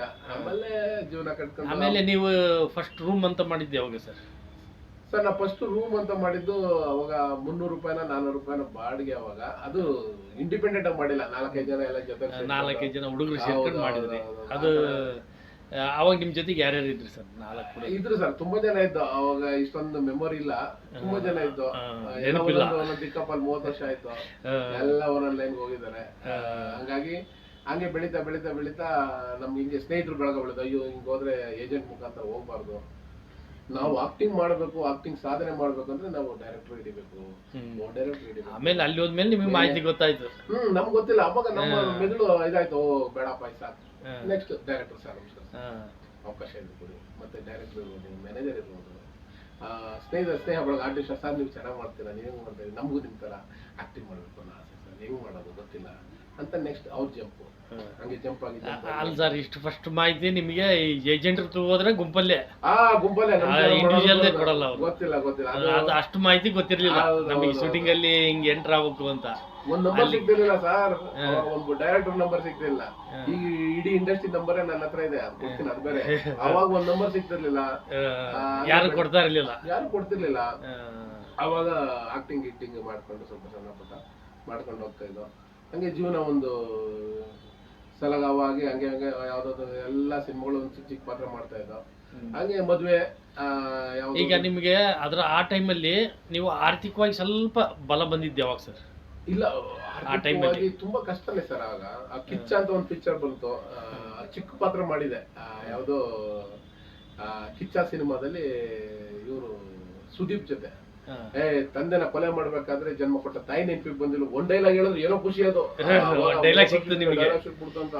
ಅವಾಗ ಡೈಲಾಗ್ ಸಿಕ್ಕಿದ್ರೆ ಚೆನ್ನಾಗಿ ಎಲ್ಲರೂ ರೆಕಗ್ನೈಸ್ ಆಗೋಯ್ತು. ನೀನು ಡೈಲಾಗ್ ಮಾತಾಡಿದ್ರೆ ಚೆನ್ನಾಗಿ ಮಾತಾಡ್ತಿದ್ದೆ. ಫಸ್ಟ್ ಅಲ್ಲ ಸರ್ ನಿಮಗೆ ಫಸ್ಟ್ ಡೈಲಾಗ್ ಸಿಕ್ಕಿದ್ದು ಅದೇ ಅದೇ ಫಸ್ಟ್ ಪಿಕ್ಚರ್. ಯಾವ್ದು ಕಿಚ್ಚ ಪಿಕ್ಚರ್ ಅಲ್ಲಿ ಡೈಲಾಗ್ ನೆನಪಿದೆ ಸರ್ ಅದು? ಅದೇ ಹೇಳಿದ್ನಲ್ಲ, ತಂದೆನ ಕೊಲೆ ಮಾಡ್ಬೇಕಾದ್ರೆ ಜನ್ಮ ಕೊಟ್ಟ ತಾಯಿ ನೆನಪಿಗೆ ಬಂದಿಲ್ವಾ ಅಂತ ಪತ್ರಕರ್ತರು ಆಗಿ ನಾನು ಬೈಯೋದು ಒಬ್ಬನಿಗೆ. ಮೈಕೋ ಶಿವ್ ಸರ್ ಅಂತ ದೊಡ್ಡ ಆರ್ಟಿಸ್ಟ್, ಅವಾಗ ಕಣ್ಣುಗಳು ಅಂತ ಒಂದು ಧಾರೆ ಬರ್ತಾರೆ, ಅಭಿಮಾನಿ ನಾನು. ಕಣ್ಣುಗಳು ಅಂತ ಹಿಂಗ್ ನೋಡಿದ್ರೆ ಅದು ಬಿಡಿ, ಅದು ಎಕ್ಸಲೆಂಟ್. ಆ ಅಭಿಮಾನ ಬೇರೆ ಇತ್ತು. ಅವ್ರು ಇವಾಗ್ಲೂ ಮಾಡ್ತಾ ಇದ್ದಾರೆ ಶಿವ್ ಸರ್, ಮೈಕೋ ಶಿವ್. ಅವ್ರಿಗೆ ಬೈಯೋದು ನೀವು? ಅವ್ರು ಬೈಯೋದು, ಅವ್ನ ತಂದೆ ಕೊಲೆ ಮಾಡ್ಬಿಟ್ಟಿದ್ದಾನೆ ಅವನು. ಏನಂದ್ರೆ ಅವ್ರ ತಂದೆ ಕೆಲ್ಸಕ್ಕೋಸ್ಕರ ಗೌರ್ಮೆಂಟ್ ಕೆಲಸ ಸಿಗುತ್ತೆ ಅಂದ್ಬಿಟ್ಟು ತಂದೆನ ಮರ್ಡರ್ ಮಾಡ್ಬಿಟ್ಟು ನನ್ ಕೆಲಸ ಸಿಗ್ಬಿಡುತ್ತೆ, ತಂದೆ ಸೋತೋಗಿದ್ದಾರೆ ಅನ್ನೋ ಉದ್ದೇಶ ಇರುತ್ತೆ. ಅವಾಗ ನಾನು ಬೈಯೋದು ಒಂದು ಪತ್ರಕರ್ತರು. ಅವತ್ತಿಂದ ಕಿಚ್ಚ ಮೂವಿನಲ್ಲಿ ಮಾಡಾದ್ಮೇಲೆ ನಾನು ಅಲ್ಲಿ ರೆಕಗ್ನೈಸ್ ಮಾಡಿದ್ರು ಸರ್? ಹೌದು, ತುಂಬಾ ಜನ ಅವಾಗ ಚಿಕ್ಕ ಪತ್ರ ಡೈಲಾಗ್ ಚೆನ್ನಾಗಿ ಹೇಳ್ತೀನಿ ಅಂತ ಅವಲಿಂದ ಕಟ್ ಮಾಡಿ ಎಲ್ಲೇ ಹೋದ್ರು ಡೈರೆಕ್ಟರ್ ಇಂದಾನೆ ಹೋಗ್ಬೇಕು, ಮ್ಯಾನೇಜರ್ ಇಂದಾನೆ ಹೋಗ್ಬೇಕು. ಅವಾಗ ನಿಮಗೆ ಗೊತ್ತಾಯ್ತು? ಅವಾಗ ಅರಿವಾಯ್ತು, ಡೈಲಾಗ್ ಮಾತ್ರ ನಾನು ರೆಕಗ್ನೈಸ್ ಮಾಡ್ತಾರೆ ಅಂದ್ರೆ ಅವಾಗ ಏನು ಗೊತ್ತಿಲ್ಲವಲ್ಲ ಸರ್, ನಾವು ಸಿನಿಮಾ ಲ್ಯಾಂಡಿಗೆ ಏನು ಅಂದ್ರೇನು ಗೊತ್ತಿಲ್ಲ. ಹಾಗಾಗಿ ನಮ್ಗೊಂದು ಎಕ್ಸ್ಪೀರಿಯನ್ಸ್ ಆಯ್ತು. ಅಲ್ಲಿಂದ ಸ್ಟಾರ್ಟ್ ಬೆಳ್ಕೊಂಡು ಹೋಯ್ತು. ಎಲ್ಲಾ ಪಿಕ್ಚರ್ ತುಂಬಾ ಒಂದು 200 ಪಿಕ್ಚರ್ ವರ್ಗು ಎಲ್ಲಾ ಡೈರೆಕ್ಟರ್ ಕಡೆ ಆಮೇಲೆ ಎಲ್ಲ ಬಂದೆ. ಅವಾಗ ಸರ್ ಈಗ ನಿಮಗೆ ಫಸ್ಟ್ ನೀವು ಪೂರ್ತಿ ಆಕ್ಟಿಂಗ್ ಮಾಡಿದ್ರ ಅಥವಾ ಅದ್ರ ಜೊತೆಗೆ ಬೇರೆ ಕೆಲಸನ ಬೇರೆ? ಅದು G4S ಅಂತ ಹೇಳಿದ್ನಲ್ಲ, ಅಲ್ಲಿ ಸೆಕ್ಯೂರಿಟಿ ಏಜೆನ್ಸಿಯಲ್ಲಿ ಕೆಲಸ ಮಾಡ್ತಾ ಇದ್ದೆ ಅಲ್ಲಿ ಜೊತೆಗೆ ಇದು? ಹೌದು, ಅಲ್ಲಿ ಫೀಲ್ಡ್ ಆಫೀಸರ್ ಆಗು ಮಾಡಿದೆ. ನೈಟ್ ಎಲ್ಲ ಏಜೆನ್ಸಿ ಚೆಕ್ ಮಾಡಕ್ ಹೋಗೋದು, ಡೇ ನಲ್ಲೆಲ್ಲ ಇದು ಶೂಟಿಂಗ್ ಹೊಂಟೋಗೋದು, ಡೇ ನಲ್ಲಿ ಶೂಟಿಂಗ್ ಮಾಡೋದು, ನೈಟ್ ಅಲ್ಲಿ ಬಂದು ಎಲ್ಲ ಚೆಕ್ ಮಾಡೋದು, ಸೈನ್ ಮಾಡೋದು, ಅವನ್ನೆಲ್ಲ ಇತ್ತು. ಅವಾಗ ತುಂಬಾ ಕಷ್ಟ. ಆಲ್ಟರ್ನೇಟ್ ಇಟ್ಕೊಂಡಿದ್ರು? ಆಲ್ಟರ್ನೇಟ್ ಇಲ್ಲ ಅಂದ್ರೆ ಜೀವನ ಕಷ್ಟ ಆಗ್ಬಿಡ್ತಾ ಪೂರ್ತಿ ಇದ್ರ ಮೇಲೆ ಡಿಪೆಂಡ್ ಆಗಿರಲಿಲ್ಲ. ಅವಾಗ ಹೆಂಗೆ ಗೊತ್ತಾ, ಮಲ್ಲಿಕಾರ್ಜುನ್ ಅಂತ ಒಂದು ಶೂಟಿಂಗ್ ಮೈಸೂರಲ್ಲಿ ಶೂಟಿಂಗ್ ನಡೀತಾ ಇರುತ್ತೆ. ಮೈಸೂರಲ್ಲಿ ಶೂಟಿಂಗ್ ಅಲ್ಲಿ ಮೈಸೂರ್ ಹತ್ರ ಒಂದು ಲಾಡ್ಜ್ ಮಾಡಿದ್ರು. ನೈಟ್ ಇಲ್ಲೆಲ್ಲ ಚೆಕ್ ಮಾಡೋದು, ಎಲ್ಲ ಸೈನ್ ಮಾಡೋದು, 3 ಗಂಟೆ ರಾತ್ರಿ ಮತ್ತೆ ಟ್ರೈನ್ ಹತ್ತೋದು, 4 ಗಂಟೆಗೆ ಅಲ್ಲಿರೋದು, 5 ಗಂಟೆ ಒಳಗಡೆ ಸ್ನಾನ ಮಾಡಿ ಅಲ್ಲಿ ಇಲ್ಲಿ ಬಂದು ಮತ್ತೆ ನೀವು ಸೆಕ್ರೆಟರಿ ಕೆಲಸನ ಸೂಪರ್ವೈಸಿಂಗ್ ಮಾಡಿಕೊಂಡು ಮತ್ತೆ ಹೋಗ್ತಾರೆ ಬೆಳಗ್ಗೆ. ಮತ್ತೆ ಅಲ್ಲಿ ಹೌದು, ಬೆಳಗ್ಗೆ ಅಲ್ಲಿ ಶೂಟಿಂಗ್ ಅಲ್ಲಿ ಬೆಳಗ್ಗೆ ಅಲ್ಲಿ 6 ಗಂಟೆ ಪ್ಯಾಕಪ್ ಆದ್ರೆ ರೂಮಲ್ಲಿ ಮಲ್ಕಪ್ಪ ಅಂತ ರೂಮಲ್ಲಿ ಮಲ್ಕತ್ತೀನಿ ಅಲ್ಲಿ ಬಂದ್ಬಿಡೋದು. ಮತ್ತೆ ಅಲ್ಲಿ ಮೈಸೂರಲ್ಲಿ ಟ್ರೈನ್ ಹತ್ತೋದು, ಬೆಂಗಳೂರು ಬರೋದು, ಬೆಂಗಳೂರು ಬಂದು ನೈಟ್ ಎಲ್ಲ ಕೆಲಸ. ಇಲ್ಲಿ ನಿಮ್ಮ ಸೂಪರ್ವೈಸಿಂಗ್ ಕೆಲಸ, ನಿಮ್ಮ ಸೆಕ್ಯೂರಿಟಿಗಳು ಎಲ್ಲ ಕರೆಕ್ಟ್ ಕೆಲಸ ಮಾಡ್ತಾ ಇದ್ದಾರೆ, ನೈಟ್ ಎಲ್ಲ ಚೆಕ್ ಮಾಡೋದು. ಮತ್ತೆ ಬೆಳಗ್ಗೆ 6 ಗಂಟೆಗೆ ಹತ್ತಿದ್ರೆ ಅಲ್ಲಿ ಬೆಳಗ್ಗೆ ಸ್ನಾನ ಮಾಡೋದು. ನೈಟ್ ಎಲ್ಲಿದಪ್ಪ ಮಲಗಿದ್ದೀನಿ ಅಷ್ಟೇ. ಯಾಕಂದ್ರೆ ಕಂಟಿನ್ಯೂಟಿ ಬೇರೆ. ಒಂದು ಮಲ್ಲಿಕಾರ್ಜುನ ಒಂದು 7-8 ದಿನ ಬಂದ್ಬಿಡ್ತದ್ದು ಸೀನು. ಸಿಕ್ಕಿದ್ರೆ ಚಾನ್ಸ್ ಬಿಡಕ್ ಆಗಲ್ಲ. ರವಿಚಂದ್ರನ್ ಜೊತೆ ಆಕ್ಟಿಂಗ್ ಅಂದ್ರೆ ಏನೋ ಖುಷಿ. ಅವಾಗ ಇನ್ನೊಂದು ರವಿಚಂದ್ರನ್ ಜೊತೆ ಮಾಡೋ ತಮಾಷೆ ಅಲ್ಲ, ಅವ್ರು ನೋಡಿದ್ರೆ ಬಾಯಿ ಹೊರಡೋದೇ ಇಲ್ಲ, ನರ್ವಸ್ನೆಸ್. ಹೌದೌದು, ನರ್ವಸ್. ಅವ್ರು ನೋಡಿದ್ರೆ ನಾನು ಸೀರಿಯಲ್ ತುಂಬಾ ಮಾಡಿದೆ, ಅವ್ರು ಡೈಲಾಗ್ ಎಲ್ಲ ಚೆನ್ನಾಗಿ ಮಾತಾಡ್ತಾ ಇದ್ದೆ. ಎಷ್ಟೇ ಸೀರಿಯಲ್ ಮಾಡಿದ್ರು ದೊಡ್ಡ ಆರ್ಟಿಸ್ಟ್ ಅಂತ ಅವಾಗೆಲ್ಲ ಫ್ಯಾನ್ ಚೆನ್ನಾಗಿತ್ತು. ಅಣ್ಣಯ್ಯ, ರಾಮಾಚಾರಿ, ಅವಾಗ ರವಿಚಂದ್ರ ನೋಡಿದ್ರೆ ಏನೋ ಒಂಥರ ಹೈ ಪಿಚ್ ಅಲ್ಲಿ ಇದ್ರು ರವಿಚಂದ್ರ. ಅವಾಗ ರವಿಚಂದ್ರ ನಿಂಗೆ ನಡ್ಕ ಬರ್ತಾ ಇರೋದು, ನಾನು ಇಲ್ಲ ನಡ್ಕ ಬಂದು ಸಾಹೇಬ್ರೆ ಸಾಸ ನಿಮ್ಮ ನೆನ್ಸ್ಕೊಂಡು ಇವನ್ಯಾರೋ ತೀರೋಗ್ಬಿಟ್ಟಿದ್ದಾನೆ ಅಂತ ಒಂದು ಡೈಲಾಗ್ ಇದೆ ಅಲ್ಲ, ಅದ್ ಹೇಳಕ್ಕೆ ಹಿಂಗ್ ನೋಡ್ತಾನೆ. ಕಣ್ಣು ನೋಡಿದ್ರೆ ಮಾತೆ ಹೊಡ್ತಾ ಇಲ್ಲ ಅವ್ರಿಗೆ. ಅವಾಗ ಡೈರೆಕ್ಟರ್ ಅಂತಾರೆ, ಏನ್ರಿ ಅಲ್ಲಿ ನೋಡೋಣ ಅಂತ ಚೆನ್ನಾಗಿ ಮಾಡ್ತಾರೆ. ಇಲ್ಲ, ಫಸ್ಟ್ ಅವಾಗ ರಿಹರ್ಸಲ್ ಮಾಡ್ತಾ ಇದ್ರು ಡೈರೆಕ್ಟರ್ ರವಿಚಂದ್ರ ಪೋಸ್ಟ್ ಅಲ್ಲಿ. ಯಜಮಾನ್ರೆ ನಿಮ್ ನೋಡಿ ಅವ್ನು ಯಾರೋ ತೀರೋಗ್ಬಿಟ್ಟ ಅಂತ ಒಂದು ಡೈಲಾಗ್ ಇದೆ. ಅವ್ನು ಆಯ್ತು ಅನ್ಬಿಟ್ಟು ಎಲ್ಲ ಚೆನ್ನಾಗ್ ಮಾಡಿದೆ, ಡೈರೆಕ್ಟರ್ ನಡ್ಕೊಬರಕ್ ಚೆನ್ನಾಗ್ ಮಾಡ್ತೀನಿ, ಎಲ್ಲ ಮಾಡ್ತೀನಿ. ಲಾಸ್ಟ್ ಫೈನಲ್ ಹೀರೋ ಬಂದ್ರು. ಅವಾಗ ನಾನ್ ನಡ್ಕೊಬಾರ್ದು, ಯಜಮಾನ್ರೆ ತೀರೋದನ್ನ ಹಿಂಗ್ ನೋಡ್ತೀನಿ, ಎಲ್ಲ ಇರ್ತಾ ಇದ್ದಾರೆ. ಏನು ನಿನ್ ಬಾಯಿನ ಬಿಡ್ತಾ ಇಲ್ಲ ಕಣೋ, ನಾನು ಹೇಳ್ತಾ ಇದೀನಿ ಸಾರ್ ಅಂತೀನಿ. ಎಲ್ಲಿ ಹೇಳ್ತಾ ಇಲ್ಲ, ರವಿಚಂದ್ರ ಹಿಂಗ್ ನೋಡಿದ್ರೆ ಸಾಕು ಹಾಗೆ ಹಂಗಾಗ್ತದೆ. ಅಂದ್ರೆ ಆ ಭಯ ಒಂದು ಬಂದ್ಬಿಡ್ತಾ ಇತ್ತು. ಅಂದ್ರೆ ಕಣ್ಣು ಹಿಂಗ್ ನೋಡ್ತಾನೆ ಹಿಂಗ ರವಿಚಂದ್ರ ಸರ್, ನೋಡಿದ್ರೆ ಹಂಗೆ ಟಕ್ಕಂತ ವರ್ಡ್ಗಳೇ ಓಡ್ತಾ ಇಲ್ಲ. ಅವಾಗ ನಾನು ಎಷ್ಟು ಸೀರಿಯಲ್ ಮಾಡಿದ್ವಿ, ಯಾಕೆ ಹಿಂಗ ಆಗ್ತದೆ. ಆಮೇಲೆ ಒಂದ್ 2 ಸಲ ಸುಮ್ನೆ ಹಿಂಗ್ ಮುಟ್ಟಿದ್ರು ರವಿಚಂದ್ರ ಸರ್, ಮಾಡ ಸಮಾಧಾನ ಮಾಡ ಅಷ್ಟೇ. ಅವಾಗ ಏನೋ ಒಂಥರ ಪವರ್ ಬಂದಂಗಾಗೋಯ್ತು. ಪವರ್ ಬಂದಾಗ ಆರಾಮಾಗಿ ಆಟೋಮೆಟಿಕ್ ಅಲ್ಲಿಂದ ಏನಾಗಲ್ಲ, ಅಲ್ಲಿಂದ ಸ್ಟಾರ್ಟ್ ಮಾಡ್ಕೊಂಡು ಕ್ಲೀನ್ ಮಾಡ್ಕೊಂಡ್ ಬಂದೆ. ತುಂಬಾ ಖುಷಿ ಆದ್ರೆ. ಆಮೇಲೆ ಅದಾದ್ಮೇಲೆ ಮಂಜಿರಲ್ಲಿ ಒಂದು ಒಳ್ಳೆ ಪಾತ್ರ ಕೊಟ್ರು. ಯಾವ ಸರ್ ಮಂಜಿನ ಮಂಜಿನ ಹನಿ ಅಂತ. ನಮ್ಮ ಅದೃಷ್ಟನೋ ದುರಾದೃಷ್ಟನೋ ಒಟ್ಟಲ್ಲಿ ಅದು ಏನೋ ಇನ್ನೂ ಟೈಮ್ ಬಂದಿಲ್ಲ, ಅವಾಗಲೇ ಒಳ್ಳೆ ಪಾತ್ರ ಕೊಟ್ಟಿದ್ದು, ಚೆನ್ನಾಗಿತ್ತು. ಹಾಗಾಗಿ ಸಿನಿಮಾ ರಂಗದಲ್ಲಿ ಎಲ್ಲ ಕಂಟಿನ್ಯೂ ಆಗಿ ಚೆನ್ನಾಗಿ ಮಾಡ್ಕೊಂಡು ಬಂದೆ. ಆಮೇಲೆ ಕಿಚ್ಚ ಮೂವಿ ಟೈಮಲ್ಲೇ ನನಗೆ ಒಂದು ಮ್ಯಾರೇಜು ಫಿಕ್ಸ್ ಆಯ್ತು. ನನ್ನ ವೀಣಾ ಅಂದ್ಬಿಟ್ಟು ಅಲ್ಲೇ ನಮ್ಮ ಚೆನ್ನೈಗೌಡನ ದುಡ್ಡು ಸಾರಿ ಇದು ಅಲ್ಲೇ ನಮ್ಮ ಬೈರಾಪಟ್ಟಣ ಅಂತ ಇದೆ, ಬೈರಾಪಟ್ಟಣದ ಪಕ್ಕ ಚಕ್ಕೆರೆ ಅಂತ ಒಂದು ಗ್ರಾಮ ಇದೆ. ಆ ಹುಡುಗಿನೇ ನಾನು ಅಂದ್ರೆ ನಿಮ್ಮ ಮನೇಲಿ ನಿಮ್ಮ ತಂದೆ ತಾಯಿ ನೋಡಿ ಮದುವೆ? ಹೌದೌದು, ತಂದೆ ತಾಯಿ ನೋಡಿ ನಾವು ಮದುವೆ ಆದವು. ಇವಾಗ ಇಬ್ರು ಮಕ್ಳಿದ್ದಾರೆ, ಸನ್ನಿಧಿ ಅಂತ ಒಬ್ಳು ಮಗಳು, ವಾಣಿ ಅಂತ ಇಬ್ರು ಹೆಣ್ಮಕ್ಳಿದ್ದಾರೆ. ಅವರು ಫೈನಲ್ ಡಿಗ್ರಿ ಓದ್ತಾ ಇದ್ದಾಳೆ, ಇನ್ನೊಬ್ರು 9ನೇ ಕ್ಲಾಸ್ ಓದ್ತಾ ಇದ್ದಾಳೆ ಸನ್ನಿಧಿ ಅಂದ್ಬಿಟ್ಟು. ಹಿಂಗೆ ಜೀವನ ನಡೀತಾ ಇದೆ, ತುಂಬಾ ಖುಷಿಯಾಗಿ ನಡೀತಾ ಇದೆ. ಆಮೇಲೆ ಬೆಳೀತಾ ಬೆಳೀತಾ ಸಾರಿ ಇದು ಮಧ್ಯ ಬಿಟ್ಬಿಟ್ಟೆ. ನಾವು ಶೂಟಿಂಗ್ ಅಲ್ಲಿ ಆಕ್ಟಿಂಗ್ ಮಾಡಿದ್ರೆ ದುಡ್ಡು ಆಗ್ತಿರ್ಲಿಲ್ಲ ಅವಾಗ. ಫ್ಯಾಮಿಲಿ ಬೇರೆ, ಮದುವೆ ಆಗಿದ್ದೀನಿ, ಹೆಂಡತಿ ಮಕ್ಳಿದ್ದಾರೆ, ಬಾಡಿಗೆ ಕಟ್ಟಬೇಕು, ಮದುವೆ ಆಗಿ ಹೊಸ್ತರಲ್ಲಿ. ಅವಾಗ ಪ್ಲಾನ್ ಮಾಡಿದೆ ಏನ್ ಮಾಡೋದು, ಒಂದೇ ನಂಬ್ಕೊಂಡಿದ್ರೆ ಆಗಲ್ಲ. ಇವಾಗ ಆಮೇಲೆ ಮ್ಯಾನೇಜರ್ ಕೆಲಸ ಅಂತ ಒಂದು ಸಿಕ್ತು, ಪ್ರೊಡಕ್ಷನ್ ಮ್ಯಾನೇಜರ್ ಆಗಿ ಮಾಡುವುದರಲ್ಲಿ ನೀವು ಮಾಡ್ತೀರಾ ಅಂತ. ನನಗೆ ಸಿನಿಮಾ ಅಷ್ಟು ನೀವು ಪಳಗಿಬಿಟ್ರ ಈ ಇಂಡಸ್ಟ್ರಿ ಒಳಗೆ? ಹೌದು, ಚೆನ್ನಾಗಿ ಎಲ್ಲ ಏನಂತ ಹೆಂಗ್ ಗೊತ್ತಾಗೋದು ನನಗೆ, ಹೆಂಗ್ ಹೋಗ್ಬೇಕು, ಯಾರನ್ನ ಮೀಟ್ ಮಾಡ್ಬೇಕು, ಸಿನಿಮಾ ಹೋಗಿದ್ರೆ ಇವರೇ ಚಾನ್ಸ್ ಕೊಡೋದು. ನಾನು ಅಲ್ಲಿ ಈ ಪ್ರೊಡಕ್ಷನ್ ಮ್ಯಾನೇಜರ್ ಬಂದ್ಬಿಟ್ಟು ಹೆಡ್ ಆಫ್ ದಿ ಡಿಪಾರ್ಟ್ಮೆಂಟ್, ಅವ್ನು ಎಲ್ಲಾ ಇರ್ತಾನೆ. ಈ ಕಡೆ ಪ್ರೊಡ್ಯೂಸರ್ ಕೈ ಕೆಳಗಡೆ ಇರ್ತಾನೆ, ಆರ್ಟಿಸ್ಟ್ ಕೆಳಗಡೆ ಇರ್ತಾನೆ, ಕ್ಯಾಮ್ರಾಮನ್ ಇರ್ಬೋದು, ಪ್ರತಿಯೊಂದು ಈಸ್ ದ ಟೀಮ್ ಲೀಡರ್ ಇರ್ತಾರ ಅವನು ಪ್ರೊಡಕ್ಷನ್ ಮ್ಯಾನೇಜರ್ ಕೆಳಗಡೆ. ಅದೇ ಸರ್, ಈಗ ಪ್ರೊಡಕ್ಷನ್ ಮ್ಯಾನೇಜರ್ ಅಂದ್ರೆ ಒಂದು ಇಂಜಿನ್ ಇದ್ದಂಗೆ, ಹೌದು, ಗಾಡಿಗೆ ಇಂಜಿನ್ ಇದ್ದಂಗೆ ಅಲ್ವಾ? ಹೌದೌದು. ಅಷ್ಟು ನೀವು ಪ್ರೊಡಕ್ಷನ್ ಮ್ಯಾನೇಜರ್ ಆಗಿ ಕೆಲಸ ಮಾಡ್ಬೇಕು ಅಂದ್ರೆ ನಿಮ್ಗೆ ಬಹಳಷ್ಟು ಅನುಭವ ಬೇಕಾಗುತ್ತೆ. ಅಷ್ಟೆಲ್ಲ ನಿಮ್ಗೆ ಸೀರಿಯಲ್ ಅಲ್ಲಿ ಸಿಗ್ತದೆ, ಫಿಲಿಮ್ ಅಲ್ಲಿ ಸಿಗ್ತದೆ? ಎರಡರಲ್ಲೂ ಸಿಕ್ಕಿದೆ ಸರ್ ನನಗೆ, ಇಲ್ಲ ಅಂತಲ್ಲ. ಸಿನಿಮಾದಲ್ಲೂ ಈಕ್ವಲ್ ಮಾಡಿದೆ, ಯಾಕಂದ್ರೆ ಆಕ್ಟಿಂಗ್ ಅಂದ್ರೆ ಎಲ್ಲ ಒಂದೇನೆ ಸರ್. ನನಗೆ ಸೀರಿಯಲ್ ಏನಾದ್ರು ಆಕ್ಟಿಂಗ್ ಜಾಸ್ತಿ ಅನ್ಸಿಲ್ಲ, ಸಿನಿಮಾ ಅಂದ್ರೆ ಏನು ಅನ್ಸಿಲ್ಲ.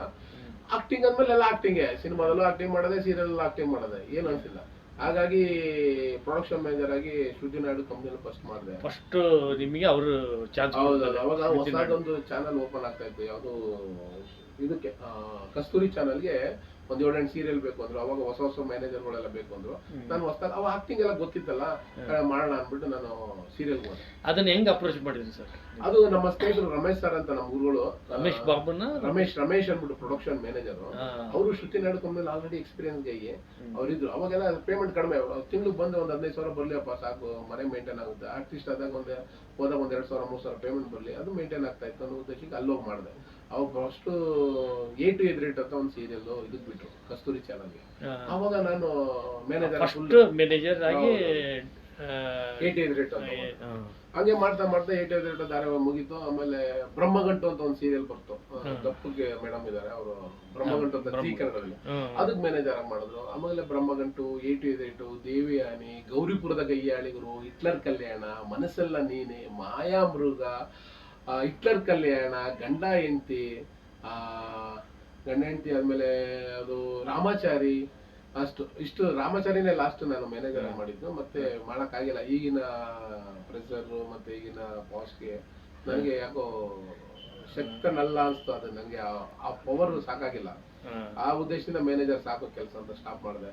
ಸ್ಟಾಪ್ ಮಾಡಿ ಆಕ್ಟಿಂಗ್ ಸ್ಕೂಲ್ ಸ್ಟಾರ್ಟ್ ಮಾಡಿದೆ. ಆಕ್ಟಿಂಗ್ ಸ್ಕೂಲ್ ಸ್ಟಾರ್ಟ್ ಮಾಡಿದ್ರೆ ನೋಡಿ, ನಾವು ಪಟ್ಟಿರೋ ಕಷ್ಟ ಬೇರೆಯವ್ರು ಯಾರು ಪಡಬಾರ್ದು, ಅವ್ರಿಗೆಲ್ಲ ಅನುಕೂಲ ಆಗ್ಲಿ. ಇಡೀ ಇಂಡಸ್ಟ್ರಿನ ಕರ್ನಾಟಕದಲ್ಲಿ ಒಂದು 30-40 ಧಾರಾವಾಹಿ ನಡೀತಾ ಇದೆ, 15-15 ಸಿನಿಮಾಗಳು ನಡೀತಾ ಇದೆ, ಪ್ರತಿದಿನ ನಡೀತಾ ಇದೆ. ಈಗ ಸರ್, ಈಗ ನೀವು ಫಸ್ಟ್ ಇದು ಏಜೆನ್ಸಿ ಇದ್ದಿರಲ್ವಾ? ಹೌದು, ಸೆಕ್ಯೂರಿಟಿ ಏಜೆನ್ಸಿ. ಅದನ್ನ ಯಾವಾಗ ಬಿಟ್ರಿ? ಅದನ್ನ ಆಲ್ಮೋಸ್ಟ್ ಮ್ಯಾನೇಜರ್ ಕೆಲಸ ಸಿಕ್ಕಿದ್ಮೇಲೆ ಅದು ಬಿಟ್ಬಿಟ್ರೆ ಸಿನಿಮಾದಲ್ಲಿ ಪೂರ್ಣ ಪ್ರಮಾಣದಲ್ಲಿ ನೀವು ಸಿನಿಮಾ ರಂಗಕ್ಕೆ ನಿಮ್ಮ ಸೇವೆ. ಹೌದೌದು, ಇದರಲ್ಲಿ ನೀವು ಫ್ಯಾಮಿಲಿ ಮೇಂಟೈನ್ ಆತ ಸರ್? ಆಯ್ತು. ಮ್ಯಾನೇಜರ್ ಕೆಲಸ ಸಿಕ್ಕಿದ್ಮೇಲೆ ಸ್ವಲ್ಪ ಮೇಂಟೈನ್ ಆಯ್ತು ಮ್ಯಾನೇಜರ್ ಕೆಲಸ. ಮತ್ತೆ ಈಗ ನೀವು ಒಟ್ಟು ಸೀರಿಯಲ್ ಎಷ್ಟು ಮಾಡಿರ್ಬೋದು ಸರ್ ನೀವು? ಲೆಕ್ಕವೇ ಇಲ್ಲ ಸರ್. ಈ ಕರ್ನಾಟಕದಲ್ಲಿ ಎಷ್ಟು ಸೀರಿಯಲ್ ಬರ್ತಾ ಇದೆ ಅಷ್ಟು 80% ಎಲ್ಲಾ ಸೀರಿಯಲ್ ನಟನೆ ಮಾಡ್ತಾ ಇದ್ರು. 1 ದಿನ ಇರೋದು, 2 ದಿನ ಇರೋದು, 3 ದಿನ ಇರೋದು, 1 ವಾರ ಇರ್ಬೋದು. ಪ್ರತಿ ಸೀರಿಯಲ್ ಎಪಿಸೋಡ್ ಲೆಕ್ಕ ಇಲ್ಲ. ನನ್ನ 20 ವರ್ಷ ಬಂದು ಎಲ್ಲಾ ಸೀರಿಯಲ್ ಆಕ್ಟಿಂಗ್ ಮಾಡಿದ್ದೀನಿ ಸರ್. ಎಲ್ಲಾ ಸೀರಿಯಲ್ ಪ್ರತಿಯೊಂದು ಆಕ್ಟಿಂಗ್ ಮಾಡಿದಿರಾ? ಮತ್ತೆ ಫಿಲಿಮ್ಗಳಲ್ಲೇ ಆಕ್ಟಿಂಗ್ ಮಾಡಿದ್ರ? ಹೌದೌದು, ಪ್ರತಿದಿನ. ಈಗ ನೆನ್ನೆನೂ ಒಂದು ಪಿಕ್ಚರ್ ಮಾಡಿದೆ, ಮೊನ್ನೆನೂ ಒಂದು ಸಿನಿಮಾಗಳು ಮಾಡಿದೆ. ಪ್ರತಿದಿನ ಸಿನಿಮಾಗಳಲ್ಲೂ ಬಿಸಿ ಇದೀನಿ, ಸೀರಿಯಲ್ಗಳು ಬಿಸಿ. ಇದೇ ಅಂತ ಡಿಪೆಂಡ್ ಆಗಲ್ಲ ಸರ್. ಬರೀ ಸಿನಿಮಾ ಇದ್ರೆ ಮಾಡ್ತೀನಿ, ಸೀರಿಯಲ್ ಇದ್ರೆ ಮಾಡಲ್ಲ. ಸೀರಿಯಲ್ ಇದ್ರೆ ಕೆಲವರೆಲ್ಲ ಫಿಕ್ಸ್ ಆಗ್ಬಿಟ್ಟಿದೆ, ಸೀರಿಯಲ್ ನಾವು ಮಾಡಲ್ಲಪ್ಪ ನಾನು ಅಂತ ಕೆಲವ್ರು ಹೇಳ್ತಾರೆ. ಕೆಲವರು ಸೀರಿಯಲ್ ಆತರ ಏನಿಲ್ಲ, ಸೀರಿಯಲ್ ಆದ್ರೆ ಸೀರಿಯಲ್, ಸಿನಿಮಾ ಸೀರಿಯಲ್ ಎಲ್ಲ ನಾನು ಆಕ್ಟಿಂಗ್ ಮಾಡ್ಕೊಂಡು ಮುಂದುವರ್ಸ್ಕೊಂಡು ಬಂದಿದ್ದೀನಿ. ಆಮೇಲೆ ಅದೇ ಇವಾಗ ಎಲ್ಲರಿಗೆ ನಾವು ಪಟ್ಟಿರೋ ಕಷ್ಟ ಬೇರೆಯವರು ಪಡಬಾರ್ದು, ಎಲ್ಲರಿಗೂ ಅನುಕೂಲ ಆಗ್ಬೇಕು ಅನ್ನೋ ಉದ್ದೇಶಕ್ಕೆ ಈ ಆಕ್ಟಿಂಗ್ ಸ್ಕೂಲ್ ಸ್ಟಾರ್ಟ್ ಮಾಡಿದೆ. ಪ್ರತಿದಿನ ಇವಾಗ ಎಷ್ಟೋ ಜನ ಇಡೀ ಕರ್ನಾಟಕದಲ್ಲಿ ಯಾರು ಮಾಡಕ್ಕಾಗಲ್ಲ ಸರ್, ಆತರ ಮಾಡ್ಬೇಕು ಅನ್ನೋ ಉದ್ದೇಶ. ಎಲ್ಲರಿಗೂ ಒಳ್ಳೇದಾಗ್ಬೇಕು ಸರ್. ಯಾಕಂದ್ರೆ ಕೆಲವರು ಬರ್ತಾ ಇದ್ರು, ನಾನು ಪ್ರೊಡಕ್ಷನ್ ಮ್ಯಾನೇಜರ್ ಆಗಿದ್ದಾಗ ಸರ್ ಅಲ್ಲಿ ಹೋದೆ ಸರ್, ಅಲ್ಲಿ ಆಕ್ಟಿಂಗ್ ಕಲಿತೆ ಸರ್, ಅಲ್ಲಿ 50,000 ಕೊಟ್ಟೆ ಸರ್, 1,00,000 ಕೊಟ್ಟೆ ಸರ್ ಅಂತ. ಹೌದಪ್ಪ ಆಕ್ಟಿಂಗ್ ಕಲ್ತಿರಲ್ಲಪ್ಪ, ಕಲಿತೆ ಸರ್. ಎಲ್ಲಿ ಹೋಗ್ಬೇಕು ಅಂತ ಯಾರು ಗೊತ್ತಾಗಲ್ಲ ಸರ್, ಯಾರು ಮ್ಯಾನೇಜರು ಡೈರೆಕ್ಟರ್ ಯಾರನ್ನ ಮಿಸ್ ಮಾಡೋದು. ಅದಕ್ಕೆ ನಾನೇನ್ ಮಾಡಿದೆ, ಹೌದಾ ಪರವಾಗಿಲ್ಲ ಹಂಗಾಯ್ತಾ ಓಕೆ ಅಂದ್ಬಿಟ್ಟು ನಾನು ಅವಾಗ ಬರೀತಿ ತಿಂಗಳಿಗೆ 2,000 ರೂಪಾಯಿ ತರ ನಾನು ಸ್ಟಾರ್ಟ್ ಮಾಡಿದೆ ಆಕ್ಟಿಂಗ್ ಸ್ಕೂಲ್. ಸ್ಟಾರ್ಟಿಂಗ್ ತಿಂಗಳಿಗೆ 2,000 ರೂಪಾಯಿ ಫೀಸ್. 2,000 ರೂಪಾಯಿ ಕಟ್ಟಿದ್ರ ನೀವು ಇಡೀ ಕನ್ನಡ ಸೀರಿಯಲ್ ಎಷ್ಟಿದೆ ಅಷ್ಟು ಸೀರಿಯಲ್ ಪರಿಚಯ ಮಾಡಿಸ್ಕೊಡ್ತಾರೆ. ಆಮೇಲೆ ನಾನು ಬಂದವ್ರಿಗೆಲ್ಲ ಯಾರಿಗೂ ನಿಮ್ ಹೀರೋ ಮಾಡಿಸ್ಬಿಡ್ತೀನಿ ಬರ್ರಪ್ಪ, ನೀನ್ ಹೀರೋಯಿನ್ ಮಾಡಿಸ್ಬಿಡ್ತೀನಿ ಮಾಡಿಸ್ಬಿಟ್ರಪ್ಪ, ನಿಮ್ ಕಂಟಿನ್ಯೂಟಿ ಪಾತ್ರ ಕೊಡ್ಸ್ಬಿಡ್ತೀನಿ, ನಿಮ್ ಲೈಫ್ ಟೈಮ್ ಪಾತ್ರ ಕೊಡ್ಸ್ಬಿಡ್ತೀನಿ. ನೋ, ಆ ಥರ ನಾನು ಯಾರು ಪ್ರಾಮಿಸ್ ಮಾಡೋಕ್ಕಾಗಲ್ಲ. ಪ್ರತಿಯೊಂದು ಅವಕಾಶ ಕೊಡೋದೆ, ಪ್ರತಿಯೊಂದು ಸಿನಿಮಾದಲ್ಲಿ ಸೀರಿಯಲ್ಗಳಲ್ಲಿ ಡೈರೆಕ್ಟರ್ ಇರ್ಬೋದು, ಪ್ರೊಡ್ಯೂಸರ್ ಇರ್ಬೋದು, ಕೋ ಡೈರೆಕ್ಟರ್ಗಳಿರ್ಬೋದು, ಪ್ರೊಡಕ್ಷನ್ ಮ್ಯಾನೇಜರ್ಸ್ ಇರ್ಬೋದು, ಮತ್ತೆ ಸ್ನೇಹ ಬಳಗ ಇವರೇ ನಮಗೆ ಅವಕಾಶ ಸಿಗೋಕ್ಕೆ ಚಾನ್ಸ್ ಆಗುತ್ತೆ. ನಾವೇನ್ ಮಾಡ್ತೀವಿ, ಚೆನ್ನಾಗಿ ಆಕ್ಟಿಂಗ್ ಕಲಿಸ್ತೀನಿ, ಚೆನ್ನಾಗಿ ಆಕ್ಟಿಂಗ್ ಕಲಿಸಿ ಪರಿಚಯ ಮಾಡ್ಕೊಡ್ತೀವಿ. ನೋಡಪ್ಪ ಮ್ಯಾನೇಜರ್ ಇವ್ರು ನಿಮ್ಗೆ ಅವಕಾಶ ಮಾಡ್ಕೊಡ್ಬೇಕು, ನೋಡಪ್ಪ ಇವ್ರು ಡೈರೆಕ್ಟರ್ ಅವಕಾಶ ಹೋಗಿ ಅವ್ರ ಹತ್ರ ನೀವು ಅಪ್ರೋಚ್ ಮಾಡಿ ಅವ್ರು ಫಾಲೋ ಅಪ್ ಮಾಡಿದ್ರೆ ಖಂಡಿತ ಚಾನ್ಸ್ ಸಿಗುತ್ತೆ ಅಂತೇಳಿ ಎಲ್ಲರಿಗೂ ಅನುಕೂಲ ಆಗಬೇಕು ಅನ್ನೋ ಉದ್ದೇಶಕ್ಕೆ ಈ ಆಕ್ಟಿಂಗ್ ಸ್ಕೂಲ್ ಸ್ಟಾರ್ಟ್ ಮಾಡಿದೆ. ಈ ಆಕ್ಟಿಂಗ್ ಸ್ಕೂಲ್ ಸ್ಟಾರ್ಟ್ ಮಾಡಿ ಆಮೇಲೆ ನಮ್ಮ ಶ್ರೀಮತಿ ಅವ್ರದ್ದು ತುಂಬಾ ಹೆಲ್ಪಿಂಗ್ ನೇಚರ್ ಚೆನ್ನಾಗಿದೆ, ನಿಮಗೆ ಕೋಆಪರೇಟ್ ಮಾಡೋದು. ಹೌದೌದು, ಯಾಕಂದ್ರೆ ನಾನು ಪ್ರತಿದಿನ ಶೂಟಿಂಗ್ ಅಲ್ಲಿ ಹೊರಟೋದ್ರೆ ಇಲ್ಲಿ ನೋಡ್ಕೊಳ್ಳೋರು ಶೂಟಿಂಗ್ ಟೈಮ್ ಹೇಳಕ್ಕಲ್ಲ, ಬೆಳಗ್ಗೆ 5 ಗಂಟೆಗೆ ಎದ್ದೇಳ್ಬೇಕು, ರಾತ್ರಿ 12-1 ಗಂಟೆ ಆಗುತ್ತೆ ಬರೋದು. ಹೌದು, ಒಂದು ವಾರ ಆಯ್ತು, 2 ದಿನ ಆಯ್ತು ಶೂಟಿಂಗ್ ಹೊರಗಡೆ ಹೊರಟೋಗ್ತೀನಿ ಮನೆ. ಆ ಉದ್ದೇಶದಿಂದ ನಮ್ಮ ಮಿಸಸ್ ಇದೆಲ್ಲ ಮೇಂಟೈನ್ ಮಾಡ್ತಾರೆ. ನಾನು ಅದಕ್ಕೆ ಸಾಥ್ ಕೊಟ್ಟು ಚೆನ್ನಾಗಿ ಮೇಂಟೈನ್ ಮಾಡ್ಕೊಂಡು ಬರ್ತಾ ಇದ್ವಿ. ಇಷ್ಟ ಆಯ್ತು ಸರ್ ಜೀವನ. ನಾವು ಇವಾಗ ಸನ್ನಿಧಿ ಇನ್ಸ್ಟಿಟ್ಯೂಟ್ ಅಂತ ಒಂದು ಸಂಸ್ಥೆ ಸ್ಟಾರ್ಟ್ ಮಾಡಿದ್ವಿ. ತುಂಬಾ ಜನ ಕಲಾವಿದರಿಗೆ. ಇದು ಸ್ಟಾರ್ಟ್ ಮಾಡಿದ್ದು ಯಾವ ವರ್ಷ ಸರ್? ಸರ್ ಇದು ಕೊರೋನಾ ಟೈಮ್, ಒಂದು 5 years ಆಯ್ತು. 5 years ಹಿಂದೆ ಕೊರೋನಾ ಟೈಮಲ್ಲಿ ನಿಮಗೆ ಅದು ತಲೆಯಲ್ಲಿ ಹೆಂಗೆ ಬಂತು ಸರ್? ಇದು ಯಾಕೆ ಈ ಇನ್ಸ್ಟಿಟ್ಯೂಟ್ ಮಾಡಬೇಕು ಅನ್ನೋ ಉದ್ದೇಶ, ಇದು ಯೋಚನೆ ಯಾಕೆ ಬಂತು? ಹೌದು ಸರ್, ಅದು ನನಗೆ ಯೋಚನೆ ಇರ್ಲಿಲ್ಲ ಇನ್ಸ್ಟಿಟ್ಯೂಟ್ ಸ್ಟಾರ್ಟ್ ಮಾಡ್ಬೇಕು, ನಮ್ಗೆ ಆಕ್ಟಿಂಗ್ ಹೆಂಗ ಜೀವನ ನಡೀತಾ ಇದೆ ಅಂತ. ಬಟ್ ತುಂಬಾ ಜನ ನನ್ನ ಹತ್ರ ಬರ್ತಾರೆ. ನಾನು ಪ್ರೊಡಕ್ಷನ್ ಮ್ಯಾನೇಜರ್ ಆಗಿದ್ದಾಗ ತುಂಬಾ ಜನ ಒಂದು ಫೋಟೋ ಕೊಟ್ಟು ಇಟ್ಕೊಂಡ್ ಬರ್ತಾ ಇದ್ವಿ. ಏನಪ್ಪ ಸರ್, ನಾನು ಮನೆ ತಾಳೆ ಹಾಕ್ತಿದ್ವಿ, 50,000 ಒಬ್ರು ಕೊಟ್ಟೆ, 1,00,000 ಒಬ್ರು ಕೊಟ್ಟೆ, ಕ್ಲಾಸ್ ಕಲಿತೆ. ಬಟ್ ಮ್ಯಾನೇಜರ್ ಈಗ ಪ್ರತಿಯೊಂದು ಸೀರಿಯಲ್ ಅವಕಾಶ ಕೊಡೋದು ಮ್ಯಾನೇಜರ್, ಡೈರೆಕ್ಟರ್, ಕೋ ಡೈರೆಕ್ಟರ್ ಕೂಡ ಅವ್ರ ಹತ್ರ ಮೀಟ್ ಮಾಡೋದು, ಅವ್ರು ಮುಂದುವರಿಯೋದು. ಬಟ್ ಅಲ್ಲಿ ಕೆಲವರೆಲ್ಲ ಈ ದುಡ್ಡು ತಗೊಂಡು ಪಾಪ ಆಕ್ಟಿಂಗ್ ಹೇಳ್ಕೊಡ್ತಾರೆ, ಇಲ್ಲ ಅಂತಲ್ಲ. ಆಕ್ಟಿಂಗ್ ಹೇಳ್ಕೊಟ್ಟು ಅವ್ರು ಪರಿಚಯ ಮಾಡ್ಕೊಡೋದು ಇಂಪಾರ್ಟೆಂಟ್. ಆಕ್ಟಿಂಗ್ ಕಲ್ಸ್ಬಿಟ್ಟು ಬಿಡ್ಬಾರ್ದು. ಡೈರೆಕ್ಟರ್ ಇರ್ಬೋದು, ಕೋ ಡೈರೆಕ್ಟರ್ ಇರ್ಬೋದು, ಮ್ಯಾನೇಜರ್ ಅವ್ರು ಪರಿಚಯ ಮಾಡಿಸ್ಕೊಡೋದು ಇಂಪಾರ್ಟೆಂಟ್. ಬಟ್ ಅವ್ರ ಪಾಪ ಅವ್ರ ಕಾನೂನಲ್ಲಿ ಇರುತ್ತೆ, ಅವ್ರು ಬರ್ಕೊಟ್ಟಿರ್ತಾರೆ, ನಿಮ್ಗೆ ಮಾಡ್ಕೊಡಲ್ಲ ಆಕ್ಟಿಂಗ್ ಕಲಿಸಿ ಅಂತ ಅವ್ರು ಮಾಡ್ಬಿಟ್ಟಿದ್ರು. ಕೆಲವ್ರು ಬಂದು ನನ್ನ ಹತ್ರ ಹಿಂಗೆ 50,000 ಕೊಟ್ಟೆ ಸರ್, ನನ್ನ ಹತ್ರ ಬಂದು ಎಕ್ಸ್ಪ್ರೆಸ್ ತುಂಬಾ ಜನ, ನಮ್ಮ ಮ್ಯಾನೇಜರ್ ಆಗಿದ್ದಲ್ಲ, ಆ ಚಾನ್ಸ್ ಕೇಳೋದು ತುಂಬಾ ಜನ ಬರ್ತಾ ಇದ್ರು. ಹೌದಾ, ನಾನೇ ಯಾಕೆ ಈ ಸಂಸ್ಥೆ ಸ್ಟಾರ್ಟ್ ಮಾಡಬಾರ್ದು ಅನ್ನೋ ಉದ್ದೇಶಕ್ಕೆ ಅವಾಗ ಮೈಂಡ್ ಬಂತು. ಕಡಿಯಪ್ಪ ಒಂದು 2,000 ರೂಪಾಯಿನೇ ಮಾಡೋಣ. ಸ್ಟಾರ್ಟಿಂಗ್ 2,000 ರೂಪಾಯಿ ಕೊಟ್ಟು ತಿಂಗಳಿಗೆ 2,000 ಬಂದ್ರೆ ಆಕ್ಟಿಂಗ್ ಕಲಿಸ್ತೀನಿ, ಆಕ್ಟಿಂಗ್ ಕಲಿಸಿ ನಿಮಿಷ ಕಲಿಸ್ಕೊಡ್ತೀನಿ. ನಾನೇ ಸ್ಟಾರ್ಟ್ ಮಾಡಿದೆ. ಪ್ರತಿ ತಿಂಗಳು 2,000 ರೂಪಾಯಿ. ಎಲ್ಲರೂ ಸೀರಿಯಲ್ ಹೋಗ್ರೆ ನೀವು ಅಲ್ಲೋಗಿ ಮೀಟ್ ಮಾಡಿ, ಇಲ್ಲಿ ಮೀಟ್ ಮಾಡಿ, ಪ್ರೊಡ್ಯೂಸರ್ ಮೀಟ್ ಮಾಡಿ, ಡೈರೆಕ್ಟರ್ ಖುಷ್ ಮಾಡ್ತಾ ಇದ್ದೆ. ನಾನು ಆಕ್ಟಿಂಗ್ ಇದ್ದಾಗ ಬಂದ್ರಪ್ಪ ನಾನು ಆಕ್ಟಿಂಗ್ ಮಾಡ್ತಾ ಇದ್ದೀನಿ, ಪರಿಚಯ ಮಾಡ್ಕೊಂಡು ನಿಮ್ಮ ಆಕ್ಟಿಂಗ್ ಚಾನ್ಸ್ ಕೊಡೋದು ಡೈರೆಕ್ಟರ್ಪ್ಪ ಟೂರ್ ಅಂತ ಅವ್ರು ಪರಿಚಯ ಮಾಡ್ಕೊಂಡು ಅವ್ರು ಎಷ್ಟು ಲೆವೆಲ್ಗಾರ ಬೆಳೆಯೋದು. ಆ ಥರ ಆಗಲಿ ಅನ್ನೋ ಉದ್ದೇಶಕ್ಕೆ ನಾನು ಈ ಕಂಪ್ನಿ ಸ್ಟಾರ್ಟ್ ಮಾಡಿದ್ದೆ. ನಿಮ್ಮ ಇನ್ಸ್ಟಿಟ್ಯೂಟ್ ಓಪನ್ ಆದಮೇಲೆ ಈಗ ಔಟ್ಪುಟ್ ಎಷ್ಟು ಜನ ಬಂದಿರ್ಬೋದು ಸರ್ ನಿಮ್ಮ ಇನ್ಸ್ಟಿಟ್ಯೂಟಿಂದ? ಸರ್ ತುಂಬಾ ಜನ ಇವಾಗಲೂ ರನ್ನಿಂಗ್ ಅಲ್ಲಿ ಇದ್ದಾರೆ. ಆಕ್ಟಿಂಗು ಇವಾಗಲೂ ಸೀರಿಯಲ್ಗಳು, ತುಂಬಾ ಸೀರಿಯಲ್ಗಳಲ್ಲಿ ಹೀರೋ ಆಗು ಮಾಡಿದ್ರು. 3-4 ಸಿನಿಮಾ, ಈ ಸಿನಿಮಾಗಳಲ್ಲಿ ಒಂದು 7-8 ಸಿನಿಮಾದಲ್ಲಿ ಹೀರೋ ಆಗಿ ಮಾಡಿದ್ದಾರೆ. ತುಂಬಾ ಖುಷಿ ಆಗುತ್ತೆ. ನಾನು ಹೋಗ್ಬಿಟ್ಟು ಚಿಕ್ಕ ಪಾತ್ರ ಮಾಡ್ಕೊಂಡ್ ಬಂದೆ, ಅದ್ರೊಳಗೆ ತಮ್ಮ ಪಾತ್ರ, ಅಣ್ಣನ ಪಾತ್ರ, ಪಕ್ಕದ ಪಾತ್ರ, ಅವ್ರು ಹೀರೋ ಮಾಡಿದ್ರು. ನಿಮ್ಮ ವಿದ್ಯಾರ್ಥಿಗಳು? ಆಮೇಲೆ ನನ್ನ ವಿದ್ಯಾರ್ಥಿಗಳು ನನಗೆ ಫೋನ್ ಮಾಡ್ಬಿಟ್ಟು ನನಗೆ ಚಾನ್ಸ್ ಕೊಟ್ಟಿದ್ದಾರೆ. ಅವ್ರಿಗೆ ಏನು ಗೊತ್ತಿರಲ್ಲ ಪಾಪ, ಇಲ್ಲಿ ಬಂದ ಸಿನಿಮಾ ಲ್ಯಾಂಡ್ ಅಲ್ಲಿ ಏನು ಗೊತ್ತಿರಲ್ಲ. ಅವರು ನಾವಿಲ್ಲೆಲ್ಲ ಆದ್ಮೇಲೆ ಒಂದು ಲ್ಯಾಂಡ್ ಬಿಟ್ರಿಗೆ ತುಂಬಾ ಜನ ಪ್ರೊಡಕ್ಷನ್ ಮ್ಯಾನೇಜರ್ ಆಗು ಕೆಲಸ ಮಾಡ್ತಾ ಇದಾರೆ, ತುಂಬಾ ಜನ ಕ್ಯಾಮ್ರಾಮನ್ ಆಗಿ ಕೆಲಸ ಮಾಡ್ತಾ ಇದಾರೆ, ತುಂಬಾ ಜನ ಆರ್ಟಿಸ್ಟ್ ಆಗಿ ಕೆಲಸ ಮಾಡ್ತಾ ಇದಾರೆ, ಡೈರೆಕ್ಟರ್ ಆಗಿ ಕೆಲಸ ಮಾಡ್ತಾ ಇದಾರೆ, ಟೆಕ್ನಿಷಿಯನ್ ಆಗಿ ತುಂಬಾ ಜನ ಇದಾರೆ. ಯಾಕಂದ್ರೆ ಈ ಸಿನಿಮಾ ಕಲೆ ಎಲ್ಲರನ್ನು ಕೈ ಬೀಸಿ ಕರೆಯುತ್ತೆ. ಕೆಲವರು ಮೇಕಪ್ ಮ್ಯಾನ್ ಆಗಿ ಹೊಟ್ಟೋಗ್ತಾರೆ, ಕೆಲವರು ಕ್ಯಾಮ್ರಾಮನ್ ಆಗಿ ಹೋಗ್ತಾರೆ, ಕೆಲವರು ಏನಂತಾರೆ ಡೈರೆಕ್ಷನ್ ಡಿಪಾರ್ಟ್ಮೆಂಟ್ ಆಗಿ ಕಲ್ತರು, ಕೆಲವರು ಪ್ರೊಡ್ಯೂಸ್ ಮಾಡೋದ್ ಕಲ್ತ್ಕೊಂಡ್ರು. ಎಲ್ಲ ಒಬ್ಬೊಬ್ರು ಅನ್ನೋದು ಯಾರು ಏನಾಗ್ತಾರೆ ಅಂತ ಹೇಳಕ್ಕಾಗಲ್ಲ. ಈ ರಂಗದಲ್ಲಿ, ಸಿನಿಮಾ ರಂಗದಲ್ಲೆಲ್ಲ ಈಗ ನಾನು ಆರ್ಟಿಸ್ಟ್ ಆಗ್ಬೇಕು ಅಂತ ಬಂದೆ, ಆರ್ಟಿಸ್ಟ್ ಆದೆ. ಆರ್ಟಿಸ್ಟ್ ಆಗ್ಬಿಟ್ಟು ನಾನು ಎಕ್ಸ್ಪೆಕ್ಟ್ ಮಾಡಿಲ್ಲ ಕ್ಲಾಸ್ ಓಪನ್ ಮಾಡ್ತೀನಿ ಅಂತ ಕ್ಲಾಸ್ ಓಪನ್ ಮಾಡಿದೆ. ಪ್ರೊಡಕ್ಷನ್ ಮ್ಯಾನೇಜರ್ ಆಗ್ತೀನಿ ಅಂತ ನಾನು ಎಕ್ಸ್ಪೆಕ್ಟ್ ಮಾಡಿಲ್ಲ. ಅದೆಲ್ಲ ಹೇಳ್ಕೊಂಡು ಹೊರಟೋಗುತ್ತೆ. ಅದು ಸಿನಿಮಾ ರಂಗದಲ್ಲಿ ಏನೋ ಸಾಧನೆ ಮಾಡಬೇಕು, ಸಾಧಿಸ್ಬೇಕು ಅನ್ನೋ ಇದ್ದಿದ್ದಾಗ ಅದು ಆಟೋಮೆಟಿಕ್ ಹಿಂಗಾಗಿದೆ. ಈಗ ನಿಮ್ಮ ಶಿಷ್ಯ ಅಂದ್ರೆ ನಿಮಗೆ ಬೇಕಾದಷ್ಟು ಕೆಲಸ ಕೊಡ್ತಾರೆ. ಹೌದು, ಅವರೇ ಕರ್ಕೊಂಡು ಬರೀ ಸರ್ ನಾಳೆ ಫ್ರೀ ಇದೀರಾ ಸರ್, ಯಾಕಪ್ಪ ಏನೋ ಸರ್ ಹಿಂಗೊಂದು ಪಾತ್ರ ಇದೆ ಸರ್ ಕೊಟ್ಟು, ಹೌದೇನೋ ಆಯ್ತು ಬರ್ತೀನಪ್ಪ, ಹೆಂಗಿದೆ ಸರ್ ಚೆನ್ನಾಗಿದೆ ಮಾಡಿ, ಪೇಮೆಂಟ್ ಇಷ್ಟು ಕೊಡ್ತೀರಾ ಅಂತ ಪ್ರೊಡ್ಯೂಸರ್ ಹೇಳಿದ್ದಾರೆ ಸರ್. ಹೌದಾ ಆಯ್ತಪ್ಪ ಮಾಡೋಣ ಬ್ರೋ, ಒಳ್ಳೇದಾಗಲಿ, ನನ್ನ ಕಡೆ ನನಗೆ ಆಗುತ್ತೆ ಅಂದರೆ ನಾನು ಪೇಮೆಂಟ್ ಓಕೆ ಕಣ ಬಂದು ಮಾಡ್ಕೊಳ ಆಕ್ಟಿಂಗ್ ಮಾಡಿ ನಾನು ದುಡ್ಡು ಕೊಡ್ತಾ ಇದ್ದಾರೆ ನನಗಾಗಿ. ಅವ್ರ ಪಾಪ ಕುಗ್ರಾಮ, ನಾನು ಕುಗ್ರಾಮದಿಂದ ಹಳ್ಳಿಯಿಂದಲೇ ಬಂದಿರೋದು. ಅವ್ರು ಏನು ಅಂತಾನೆ ಗೊತ್ತಿಲ್ಲ, ಆಕ್ಟಿಂಗ್ ಏನಂತ ಗೊತ್ತಿಲ್ಲ, ಇದೇನಂತ ಗೊತ್ತಿಲ್ಲ. ಅವ್ರನ್ನ ಬೆಳೆಸಿ ನಾವು ಬೆಳೆದು ಈಗ ಅವ್ರು ನಮ್ ಬೆಳೆಸ್ತಾರೆ, ನಾವು ಅವ್ರು ಬೆಳೆಸ್ತಾರಲ್ಲ ಅಂತ ಒಂದು ಖುಷಿ. ಯಾರು ಏನಾಗ್ತಾರೆ ಅಂತ ಮುಂದೆನ ಸರ್. ಇನ್ನೊಂದು ಆಮೇಲೆ ನಿಮ್ಮ ಚಾನಲ್ ಮುಖಾಂತರ, ಸಂಜೀವಿನಿ ಚಾನಲ್ ಮುಖಾಂತರ ಇನ್ನೊಂದು ಹೇಳ್ಕೊಡ್ತೀನಿ, ಪ್ರತಿಯೊಬ್ಬರು ಸಿನಿಮಾದಲ್ಲಿ ಆಕ್ಟಿಂಗ್ ಮಾಡ್ಬೇಕು ಅನ್ನೋ ಆಸಕ್ತಿ ಇರುತ್ತೆ. ಅಂಥವ್ರೆಲ್ಲ ಬನ್ನಿ ದಯವಿಟ್ಟು ನಮ್ಮ ಆಕ್ಟಿಂಗ್ ಸ್ಕೂಲ್ ಸೇರ್ಕೊಳ್ಳಿ. ಆಮೇಲೆ ನಾವು ಬಂದವ್ರು ಯಾರು ಪ್ರಾಮಿಸು ಮಾಡಲ್ಲ ಸರ್, ಯಾರು ಹೀರೋ ಮಾಡಿಸ್ಬಿಡ್ತೀನಿ ನಾನು, ಹೀರೋಯಿನ್ ಮಾಡ್ತೀನಿ, ಬನ್ನಿ ಎಲ್ಲ ಪರಿಚಯ ದಾರಿ ತೋರಿಸ್ತೀರಾ. 40 ಸೀರಿಯಲ್ ನಡೀತಾ ಇದೆ ಸರ್. 40 ಸೀರಿಯಲ್ ಡೈರೆಕ್ಟರ್ಗೂ ಕೋಡರ್ ಪರಿಚಯ ಮಾಡ್ಕೊಡ್ತೀನಿ ನಾನು. ನೀವು ಎಷ್ಟು ಎತ್ತರಕಾರ ಬೆಳಿಬೋದು, ಆ ಪರಿಚಯ ಸ್ನೇಹ ಆಗುತ್ತೆ. ಸ್ನೇಹದಿಂದ ನಿಮ್ಗೆ ಒಳ್ಳೊಳ್ಳೆ ಪಾತ್ರಗಳು ಸಿಗುತ್ತೆ. ಬನ್ನಿ ಅಂತ ನಾನು ಈ ಮೂಲಕ ಕೇಳ್ಕೊಳ್ತಾ ಇದ್ದೀನಿ. Thank you sir. ತುಂಬಾ ಮಾತಾಡಿದೆ ಅನ್ಸುತ್ತೆ, ನಾನೆಲ್ಲ ತಪ್ಪು ಮಾತಾಡಿದ್ರೆ ದಯವಿಟ್ಟು ಕ್ಷಮೆ ಇರಲಿ. Thank you very much. ಹಾಗೆ ನೋಡ್ತಾ ಇದ್ದೀರಾ ಸಂಜೀವಿನಿ ಎಂಟರ್ಟೈನ್ಮೆಂಟ್ ಚಾನಲ್ನ ದಯವಿಟ್ಟು ಶೇರ್ ಮಾಡಿ, ಈ ಚಾನಲ್ಗೆ ಸಬ್ಸ್ಕ್ರೈಬ್ ಮಾಡಿ ಅಂತ ಈ ಮೂಲಕ ಕೇಳ್ತೀನಿ. Thank you sir. ನಿಮ್ಮ ಬಿಜಿ ಶೆಡ್ಯೂಲಲ್ಲೂ ನಮ್ಮ ಚಾನಲ್ಗೋಸ್ಕರ ನೀವು ನಿಮ್ಮ ಅನುಭವ ಮತ್ತು ನಿಮ್ಮ ಎಕ್ಸ್ಪೀರಿಯನ್ಸ್ನ ಶೇರ್ ಮಾಡ್ಕೊಂಡಿದ್ದೀರಾ. ನಿಮಗೂ ನಿಮ್ಮ ಸಂಸ್ಥೆಗೂ ದೇವರು ಒಳ್ಳೇದು ಮಾಡಲಿ ಅಂತ ನಾವು ನಮ್ಮ ಚಾನಲ್ ಮುಖಾಂತರ ಬೇಡ್ಕೊಳ್ತೀವಿ ಸರ್. ಥ್ಯಾಂಕ್ ಯು, ನಮಸ್ಕಾರ. Thank you, thank you. For the new trend.